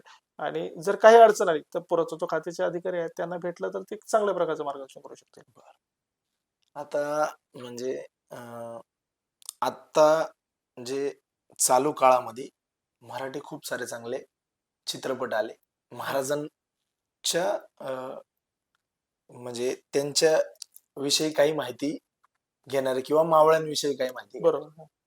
आणि काही बॉलिवूडचे पिक्चर आले. हं. तर प्रत्येकाचं मत वेगळं असतं. बरोबर. तुम्ही काय सांगाल की म्हणजे कसं झालंय, महाराष्ट्रातल्या महाराजांच्याच इतिहासाबद्दल बोलायला काहींना आता अ, काय शब्द वापरू त्यांच्यासाठी असं झालंय. थोतांड पद्धतीचा इतिहास लिहिला जातो आणि काही लोक तोच थोतांड पद्धतीचा इतिहास खरा मानून कार्यरत राहतात. आणि दिग्पाल दादा आहे, त्यांनी खूप चांगल्या प्रकारचे अष्टक म्हणजे सगळे पिक्चर आता आणलेत. खूप चांगल्या प्रकारचा दाखवण्याचा प्रयत्न केलाय. का ते मराठी मातीतली माणसं आहेत, ती असं समोर. आपल्याला तुम्हाला असं वाटतं का की महाराजांबद्दल जर का एखादा पिक्चर येतोय हा. तर जसं सेन्सर बोर्ड आहे हिंदी हं. फिल्म इंडस्ट्रीसाठी हा. तसं महाराजां रिलेटेड एखादं सेन्सर बोर्ड असायला हवं का की बाबा काही चुकीची माहिती तो पिक्चर रिलीज झाल्यावर लोकांपर्यंत पोहोचतील नंतर आपल्याला कळतं ती चुकीची. बरोबर आहे, बरोबर आहे. इतिहासाचं तेच झालेलं आहे, की इतिहासाच्या संदर्भात काही दूषित लिखाण पहिलेही झालेलं आहे. काही इतिहास अभ्यासकांनी खूप उत्कृष्ट लिहिलेलं आहे, पण ते लोकांपर्यंत पोहोचलेलं नाहीये. बरोबर. आणि कमी ज्ञानाच्या बाबतीत काही जण मोठमोठी पावलं उचलतात आणि पिक्चर काढतात. आणि त्याच्यामुळं काय होतं, लोकांपर्यंत चुकीचा इतिहास पोहोचत जातो. आणि आजकालचं काय लहान मुलांना ते पिक्चरमध्ये जे पाहतात, तेच लोकं पाहून की म्हणतात, की "हां बाबा, हेच खरं आहे." त्यातलंच आपण म्हणतोय ना, जो अजय देवगणचा पिक्चर आला होता तानाजी मालू संदर्भात, त्यामध्ये नागिन तोफ दाखवण्यात आली होती. अशा तोफेचा उल्लेख आहे का? ती तोफ आता त्या ठिकाणी आहे का? उपलब्ध आहे का? त्या घटना घडल्या का? पिक्चरमध्ये काल्पनिकदृष्ट्या दाखवलं जातं, असं वाक्य लिहिलं जातं आणि ते त्याच्यातून मोकळे होतात. हा, असं बरोबर. तरी दिग्पाल दादांनी जे पिक्चर आता आणले त्यामध्ये खूप उत्कृष्टरित्या इतिहास समजून सांगण्याचा त्यांनी प्रयत्न केलेला आहे. चांगला इतिहासाच्या अभ्यासकांचा अभ्यास करून ते पिक्चर लोकांपर्यंत पोहोचवतात आहे. आणि महाराजांचा इतिहासाचं एक सगळ्यात मोठं माध्यम आहे म्हणा ते. पण हा, इतिहासाचा अभ्यास करायचा असेल तर तुम्हाला सगळ्या प्रकारची पुस्तकं वाचणं गरजेचं आहे. त्याच्यानंतरच विचारपूर्वक त्या अंतिम इतिहासाच्या तथ्यापर्यंत येणं गरजेचं आहे. तुम्हाला जर का एखादा महाराजांच्या एखाद्या कामाबद्दल किंवा महाराजांबद्दल एखादा पिक्चर काढायची चान्स भेटला हं. तर तो कशा संदर्भात तुम्ही कराल? महाराजांचे इतके अष्टपैलू, महाराज अष्टपैलू आहेत. महाराजांकडं अफाट ज्ञान आहे. प्रत्येक गोष्टीचं ज्ञान त्यांच्यापर्यंत होतं. मला तर माझ्या बाजूच्या दृष्टिकोनातून मला हिरोजी इंदुरकरांवरती जे हिरोजी इंदुरकरांनी काम केलेलं आहे गडकिल्ले बांधण्याचं, ते मला जवळून अनुभवायचंय. आणि त्यासाठी त्यांच्या रूपरेखेतून जाऊन त्यांनी कसं काम केलं होतं, हे अनुभवण्यासाठी त्यांच्यापर्यंत पोहोचण्याची मला एक इच्छा आहे. की महाराजांच्या काळात महाराजांनी जे गडकिल्ले कसे बांधले त्याचा पूर्णपणे अभ्यास करणं गरजेचं आहे. आम्ही किंवा बाकीचे काही इथे अभ्यासक आहे, अजून आम्ही त्यात 10% पण नाही आहेत. बरोबर. महाराजांच्या काळातली जी बांधकामाची एवढी झाली, महाराजांचं पुरेपूर आयुष्य किती आहे? 1630 ते 1680. महाराजांचा जन्म 1630, महाराजांचा मृत्यू 1680. महाराजांनी पहिला गड घेतला 16व्या वर्षी, तो तोरणा घेतला. आणि 1665 मध्ये महाराजांकडे तह झाला, पुरंदरचा तह झाला. त्याच्यामध्ये 23 किल्ले गेले. महाराजांकडे उणेपुणे 16-17 किल्ले राहिले. बरोबर. 1665 आणि महाराजांचा मृत्यू 1680. किती वर्षाचा काळ आहे? फक्त 15 वर्षाचा काळ आहे. 1667 बघा, 1667 ला तह मोडला. आग्र्यावरनं महाराज आले, 1667 ला तह मोडला गेला. आणि शेवटच्या उणेपुरे 13 वर्षाच्या कालखंडामध्ये हे 350 किल्ले महाराजांनी परत मिळवलेत. खूप मोठी गोष्ट आहे. खूप प्रचंड मोठी गोष्ट आहे. हे 13.5 ते एवढे 350 किल्ले मिळवले देखील, ते टिकवले देखील आणि त्यांचं संवर्धन देखील केलं आणि ते आज तागायत उभे आहेत. बरोबर आहे. म्हणजे जर करायचं झालं तर तुम्ही जर महाराजांचे अनुयायी आहात तर त्यांच्या पावलावरती कुठंतरी नतमस्तक होऊन तुम्ही संवर्धनाच्या कामाला लागा. हे गड किल्ले 13 वर्षात देखील पुन्हा प्रस्थापित होऊ शकतात. बरोबर आहे. सचिन भाऊ, थोडक्यात सह्याद्री प्रतिष्ठानबद्दल तुम्ही थोडक्यात आपल्या व्ह्युअर्सला माहिती सांगा. सह्याद्री प्रतिष्ठान महाराष्ट्र ही जी एक गडकिल्ले संवर्धन करणारी संस्था आहे, ही स्थापना एक 12 वर्षापूर्वी झाली होती. आणि मी या संघटनेशी कसा जोडलो गेलो ते सांगू इच्छितो की गडकिल्ले संवर्धनाचं काम त्या आधी देखील चालू होतं. संवर्धन म्हणजे काय होतं की गडकिल्ल्यात जाऊन फिरणं म्हणा, त्यावरती काय आपला केर कचरा गोळा करणं, हे छोट्या पद्धतीने छोट्या आपलं म्हणजे वर्गमित्र जे आपले असायचे, आमचे मित्र अश्विन दाभडे असतील, राजू शिंदे असतील, प्रतीक असतील, असे जे सहकारी होते आमचे सगळे, यांच्यासोबत फिरायला जाणं म्हणा, त्यांच्यासोबत जाणं आणि संवर्धन आपलं फक्त फिरून येणं या अशा स्वरूपाचं काम चाललेलं असायचं. पण एक पेपरला एक न्यूज आली होती की गडकिल्ले संवर्धनाच्या संदर्भात एक आंदोलन केलं जाणार आहे. शनिवारवाड्याच्या तिथे एक आंदोलन होणार होतं आणि या आंदोलनाच्या संदर्भात ती बैठक लागली गेली होती. मी त्या बैठकीला गेलो आणि सह्याद्री प्रतिष्ठानची नुकतीच स्थापना झालेली होती आणि आंदोलनाचं हे पहिलं मुख्य त्यांचं चालू झालं होतं आणि मग त्या आंदोलनाच्या माध्यमातून मी जोडला गेलो. त्याच्यानंतर मुंबईमध्ये आंदोलनात सहभागी होतो, सर्व आंदोलनात सहभागी होतो आणि नंतर मग संघटनेच्या माध्यमातून आपण एक काहीतरी चांगलं काम करू शकतो ही एक आस निर्माण झाली आणि मग पूर्ण झोकून देऊन संस्थेचं पूर्ण काम पाहू लागलो. आणि सांगायला आनंद होईल की पहिल्याच वेळेस जी मोहीम आपण मावळ तालुक्यात म्हणजे आमच्या इथे घेण्यात आली, त्या ठिकाणी आमचे संदीप जाधव होते, राजभाऊ बलशेट होते, विशाल बसुरतोला होते, अशी अनिल भाऊ शर्मा होते आणि जी स्थानिक आपली कामशेतची मंडळी होती आमच्यासोबत, यांनी म्हणून ती मोहिमेचं पूर्ण नियोजन लावलं आणि पहिल्याच मोहिमेत 150 जण आम्ही त्या मोहिमेला आलो आणि विसापूरच्या एका शिवमंदिराच्या संवर्धनाचं काम आम्ही चालू केलं होतं त्यावेळी. ती मोहीम चांगल्या पद्धतीने झाली. मग अशाच प्रकारे मावळातून अनेक लोक या मोहिमेंना जोडत गेली आणि सह्याद्री प्रतिष्ठानची एक चांगली एक फळी उभी राहिली आणि आंदोलनाच्या माध्यमातून म्हणा, दुर्ग संवर्धनाच्या माध्यमातून म्हणा, महाराष्ट्रभर अनेक विभाग निर्माण झाले आणि बर वेगवेगळ्या विभागांमध्ये अनेक दुर्गसेवक आपलं तन मन धन पूर्ण ताकदीने वापरून हे किल्ल्यांच्या संवर्धनासाठी झटले आणि आत्ता जी आपण संघटना पाहतोय एक अशी मोठी संघटना सह्याद्री प्रतिष्ठान उभी राहिली. तर सचिन भाऊ, एवढे वर्ष तुम्ही काम करताय, तर तुम्ही वैयक्तिक महाराष्ट्रातले किती गड अंदाजे फिरलेत? अशा तर ऍक्च्युली नोंद ठेवलेली नाहीये मी, कारण जसं मोहिमांना जायचो तसं तसं गड किल्ले पाहायचो. याआधी भरपूर किल्ले पाहिलेले आहेत, नोंदणीकृत झाले असे पाहिले नाही, पण 250च्या आसपास किल्ले पाहिलेले आहेत. त्यामध्ये कर्नाटक राज्यातील असेल, आंध्रातील असेल, महाराष्ट्रातील असेल, अशा वेगवेगळ्या राज्यातील, गोव्यातले असतील, अशा वेगवेगळ्या राज्यातले 250च्या आसपास किल्ले पाहिलेत. पण मोहिमांमुळे काय होतंय की एकच किल्ला भरपूर वेळा होतोय. तसं बर पाहिलं तर आता तुंग किल्ला नाही म्हटलं तरी 2-3 वर्ष दर रविवारी जातो आम्ही, दर रविवारी म्हणा जातोय आम्ही. तेच तेच किल्ले संवर्धनामुळे होतात ते, त्यामुळे बाकीचे किल्ले पाहण्याकडून थोडं कमी झालेले आहे आता. बरोबर आहे. आता तुम्ही कंटिन्यू जाताय किल्ल्यावर म्हणून शिवजयंतीला आपले होतकरू शिवभक्त जागे होतात एका दिवसासाठी, जे शिवजयंतीच्या दिवशीच जागे झालेले असतात. तर तुम्ही त्यांना काय सांगाल? किंवा जे नवीन शिवजयंती ज्या होतात हं, गावांमध्ये, त्याच्यात आपण गड संवर्धनची कशी आपण त्यांच्यापर्यंत चांगली माहिती देऊ शकता? नक्कीच. चांगला प्रश्न आहे की हा महाराष्ट्रातल्या अनेक जनता करतात, अनेक जनतांना पडलेला प्रश्न आहे की शिवजयंतीपुरते जागरूक होणारे शिवभक्तांबद्दल काय. पण एक ठीक आहे, एक चांगली गोष्ट काय असते की हे वर्षातून एकदा जागे होतात, पण तो छत्रपती शिवाजी महाराजांचा जो जन्माचा उत्सव आहे तो चांगल्या प्रकारे करतात. बरोबर ह्याच्यासाठी तर त्या लोकांना मानलं पाहिजे, कारण वर्षातून येणारी ही शिवजयंती आहे, ती चांगल्या प्रकारेच झाली पाहिजे, अख्ख्या भारतभर ती झाली पाहिजे, जगात झाली पाहिजे. महाराजांचा इतिहास पोहोचवण्याचा ते एक एक दिवस येतो एक मोठा, तर बरोबर ते करतात ते प्रयत्न, त्यांच्या प्रयत्नांना डावलून चालणार नाही, ते करतात. परंतु ते एक चांगल्या पद्धतीने झालं पाहिजे. त्यामध्ये थोडासा काही वेळा फक्त डीजे लावून डीजे, हा मग तेच. डीजे लावून अश्लील गाणी लावण्यापेक्षा छत्रपती महाराजांचे पोवाडे लावले गेले पाहिजेत. वेगवेगळ्या इतिहासकारांची व्याख्यानं ठेवली गेली पाहिजेत. गड संवर्धनाचे रिलेटेड म्हटलं तर तुम्ही गड किल्ले संवर्धनासाठी चांगल्या प्रकारचा निधी त्या शिवजयंतीच्या माध्यमातून उपलब्ध करून देऊ शकतात. मी जो मुद्दा तुंगचा आपला मगाशी आला होता, त्यामध्ये हे काय सांगितलं की मावळ तालुक्यामध्ये 110 गाव आहेत. समजा 110 गाव, 110 गावामध्ये शिवजयंती मोठ्या प्रमाणात होती. परंतु याच प्रत्येक 110 गावातून छोट्या प्रमाणात एक निधी जर या गडकिल्ले संवर्धनासाठी आला ना, तर हे मावळातले गडकिल्ले हे फक्त 3-4 वर्षामध्ये फक्त मावळातल्या लोकांच्या शिवजयंतीच्या वर्गणीच्या माध्यमातून चांगल्या मोठ्या प्रमाणात होतील. आणि जर शिवाजी महाराजांना खरी जर आदरांजली व्हायची आपण म्हणतो ना, बरोबर. तर ह्याच्यापेक्षा मोठी आदरांजली काय असणार की ज्याच्या परिक्रमाची जे खरी स्मारक आहे, छत्रपती शिवाजी महाराज स्मारक म्हणजे ही गडकिल्लेच आहेत आणि हे गडकिल्ले उभे राहू शकतात.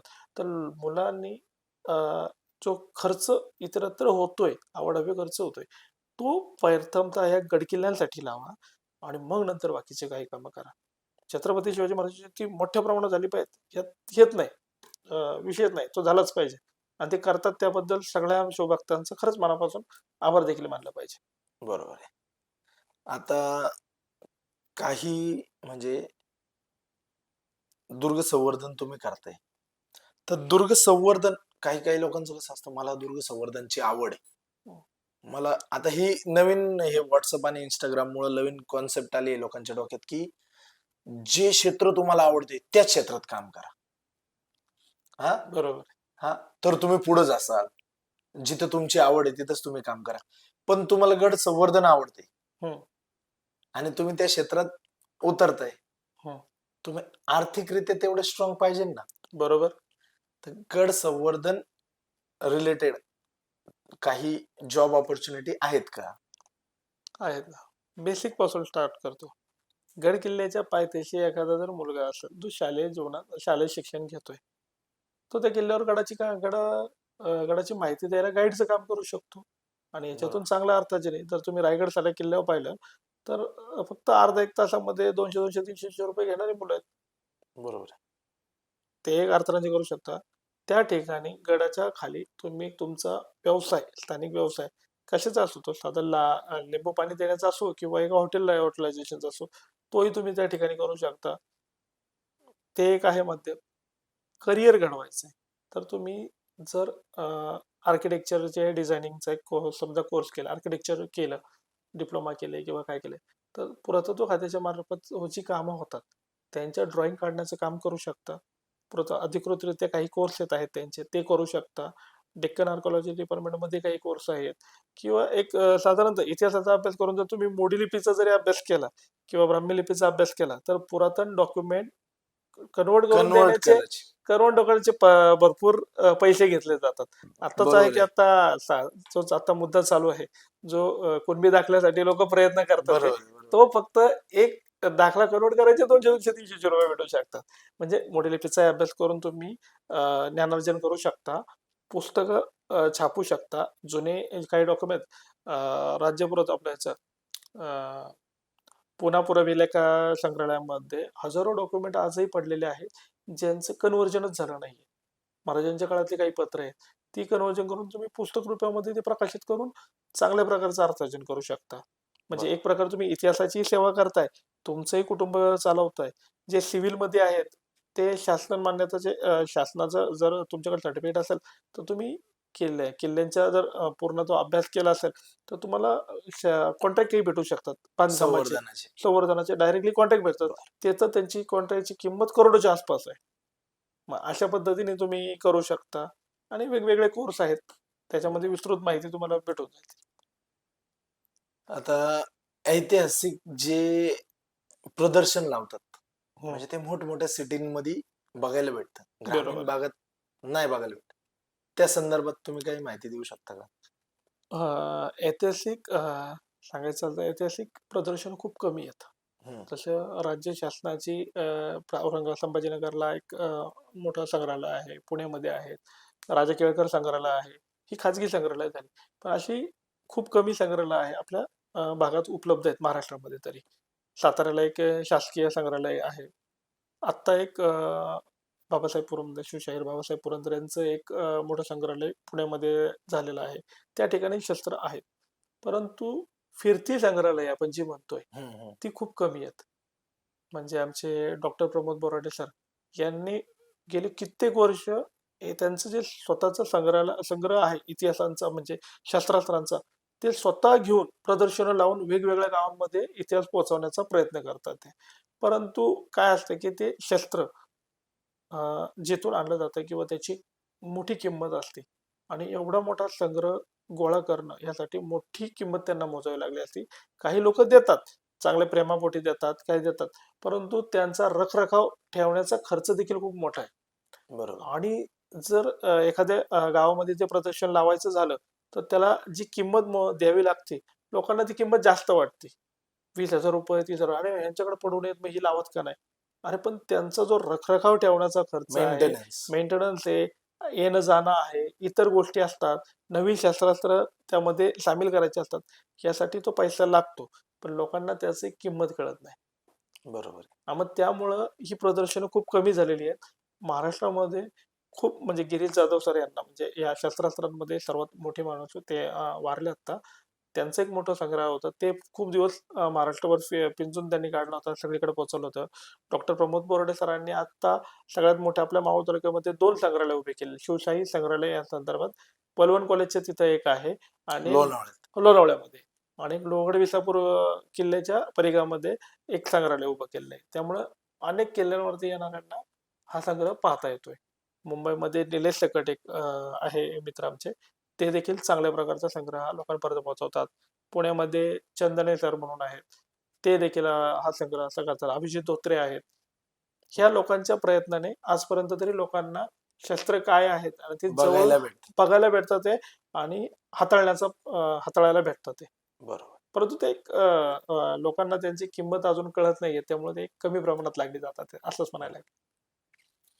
एक म्हणजे किल्ले बनवा स्पर्धा आपण नायगाव मध्ये घेतली होती. हं. त्या नायगाव मध्ये त्या मंदिराच्या बाहेर एक हे होतं दगड, त्याला तुम्ही काय म्हणतात? विरगळ विरगळ. विरगळ विरगळ. विरगळ. विरगळ होती.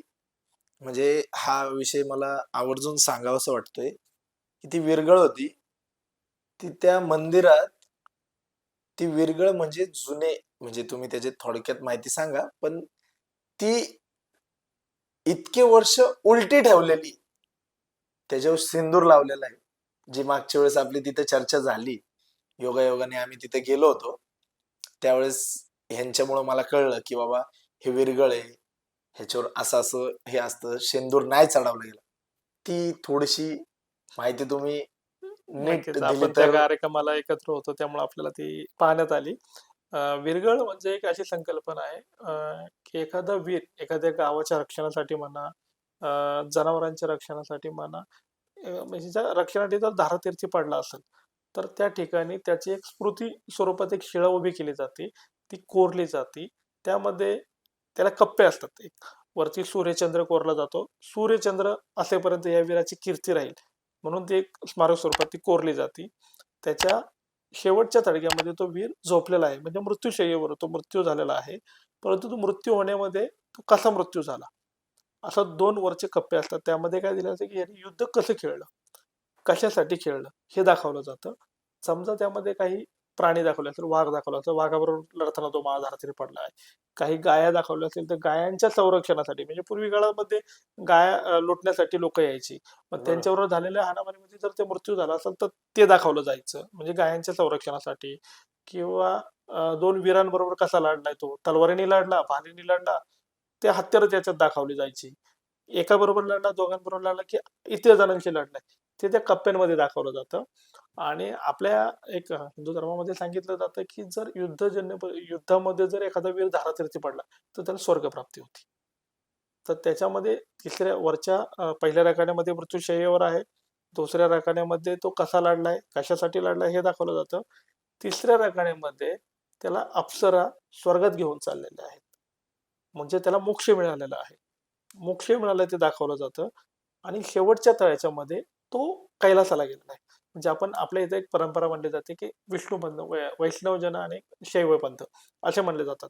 जे सैनिक आहेत ते शिवाला मानणारे जास्त हे धरलं जातं. हं. आणि त्याच्यामध्ये गेल्यानंतर तो कैलासात गेलाय आणि तो शिवाजी महाराजांच्या शंकराची पिंडीची पूजा करतोय. एक पुजारी त्या ठिकाणी असलेला आहे तो पूजा करतोय असं दाखवलं जातं. म्हणजे बरोबर. ही त्या वीराची एक स्मारक शिळा आहे. त्याला आपण वीरगळ म्हणतो आणि ही पद्धत आपल्याला कर्नाटकातून आलेली आहे आणि ही खूप जुनी पद्धत आहे. आपल्याला प्रत्येक गावाच्या वेशीवरती म्हणा, भैरवनाथाच्या मंदिराच्या प्रांगणात म्हणा, किल्ल्यांच्या पायथ्याशी म्हणा, ह्या प्रकारचे तुम्हाला वीरगळ दिसतील. पण म्हणजे इतक्या वर्षात आता तुम्ही जसं म्हणलं की त्याच्यावर गाय होते, वाघ होती. हं.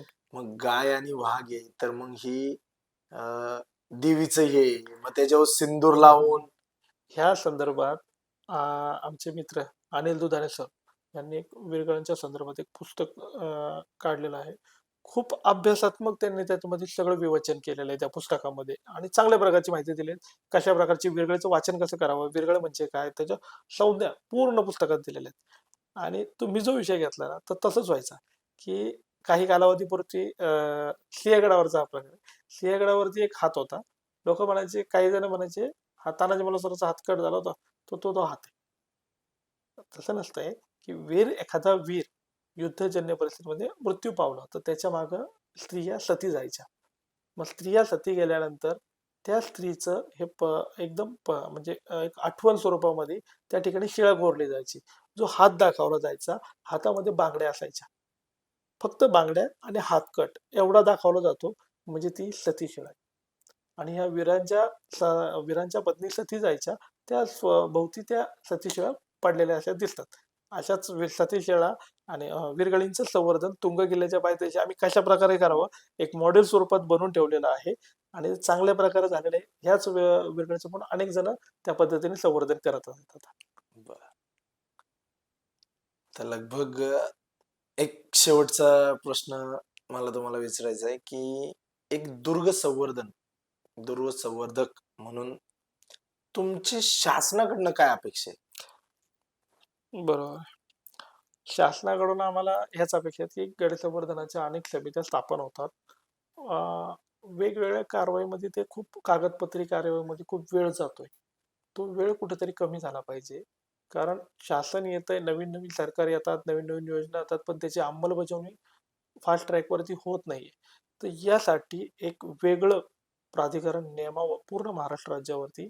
जे जे किल्ले आहेत, ते किल्ले त्या अंतर्गत घेऊन म्हणजे आता राज्याकडे केंद्राकडे आहेतच आहेत, पण जे असंरक्षित स्मारक आहे, त्याच्या बाबतीत एक काहीतरी ठाम निर्णय घेतलं गेलं घेतला पाहिजे, गेला कारण की ते पाहिजे. 350 आहेत तुम्ही सांगा. 350च्या आसपास आहेत आणि ह्या किल्ल्यांच्या संवर्धनासाठी पण निधी चांगल्या प्रकारे सँक्शन होणं गरजेचं आहे.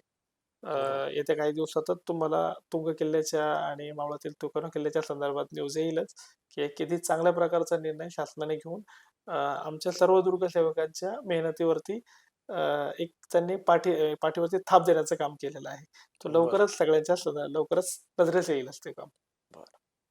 सचिन भाऊ, एकंदरीत आजपर्यंतचा सगळ्यात मोठा पॉडकास्ट आपला आज झालेला आहे. पण माझ्या हिशोबाने जी माहिती द्यायला पाहिजे नाही किंवा जी माहिती नीट लोकांपर्यंत पोहोचली पाहिजे, त्याचा आपण जो प्रयत्न केलाय, तो माझ्या हिशोबाने खूप चांगल्यारीत्या तुम्ही प्रत्येक गोष्ट समोर ठेवली आहे, सोप्या भाषेत. तर खूप खूप धन्यवाद टीमच्या वतीने. नक्कीच. तुमच्या सर्व टीमचं खरंच मनापासून आभार, की तुम्ही मला ही संधी दिलीत आणि यामध्ये जर काही बोलण्याच्या ओघात कारण आम्हाला बोलण्याचा काही एवढा हे प्रकार नाहीये. परंतु बोलण्याच्या ओघात काही वेळा काही चूक झाली असेल किंवा ती सर्व प्रेक्षकांनी म्हणा किंवा सर्व दुर्गसेवकांनी ते ह्याच्यामध्ये जे काही बोलले ते संपूर्णतः चूक असेल तर ते माझंच असेल, इतरांचं कुणाचं नसेल. तरी सर्वांनी या हिशोबाने सर्वांनी हा व्हिडिओ जितक्या लोकांपर्यंत पोहोचवायचा प्रयत्न केला तर बरं राहील. कारण दुर्ग संवर्धन होणं हे काळाची खरंच गरज आहे आणि ते झालं पाहिजे. एवढ्या प्रामाणिक हेतूने सह्याद्रीचे दुर्गसेवक आजपर्यंत काम करत आलेत आणि पुढेही करत राहतील. बरोबर. आणि मी सगळ्यांना एकच सांगेन, की दुर्ग संवर्धनाविषयी तुमच्या मनात काही शंका असेल किंवा तुम्हाला काही माहिती हवी, तर सचिन भाऊचा नंबर मी तुम्हाला नक्की शेअर करेन. तर तुम्ही नक्की त्यांच्या कॉन्टॅक्टमध्ये राहा आणि चांगल्या लेवलला ते आपल्याला मार्गदर्शन करू शकतात. व्हिडिओ आवडला, बघितल्यावर कसं वाटला ते नक्की कळवा. आवडला तर लाईक आणि शेअर करा. धन्यवाद.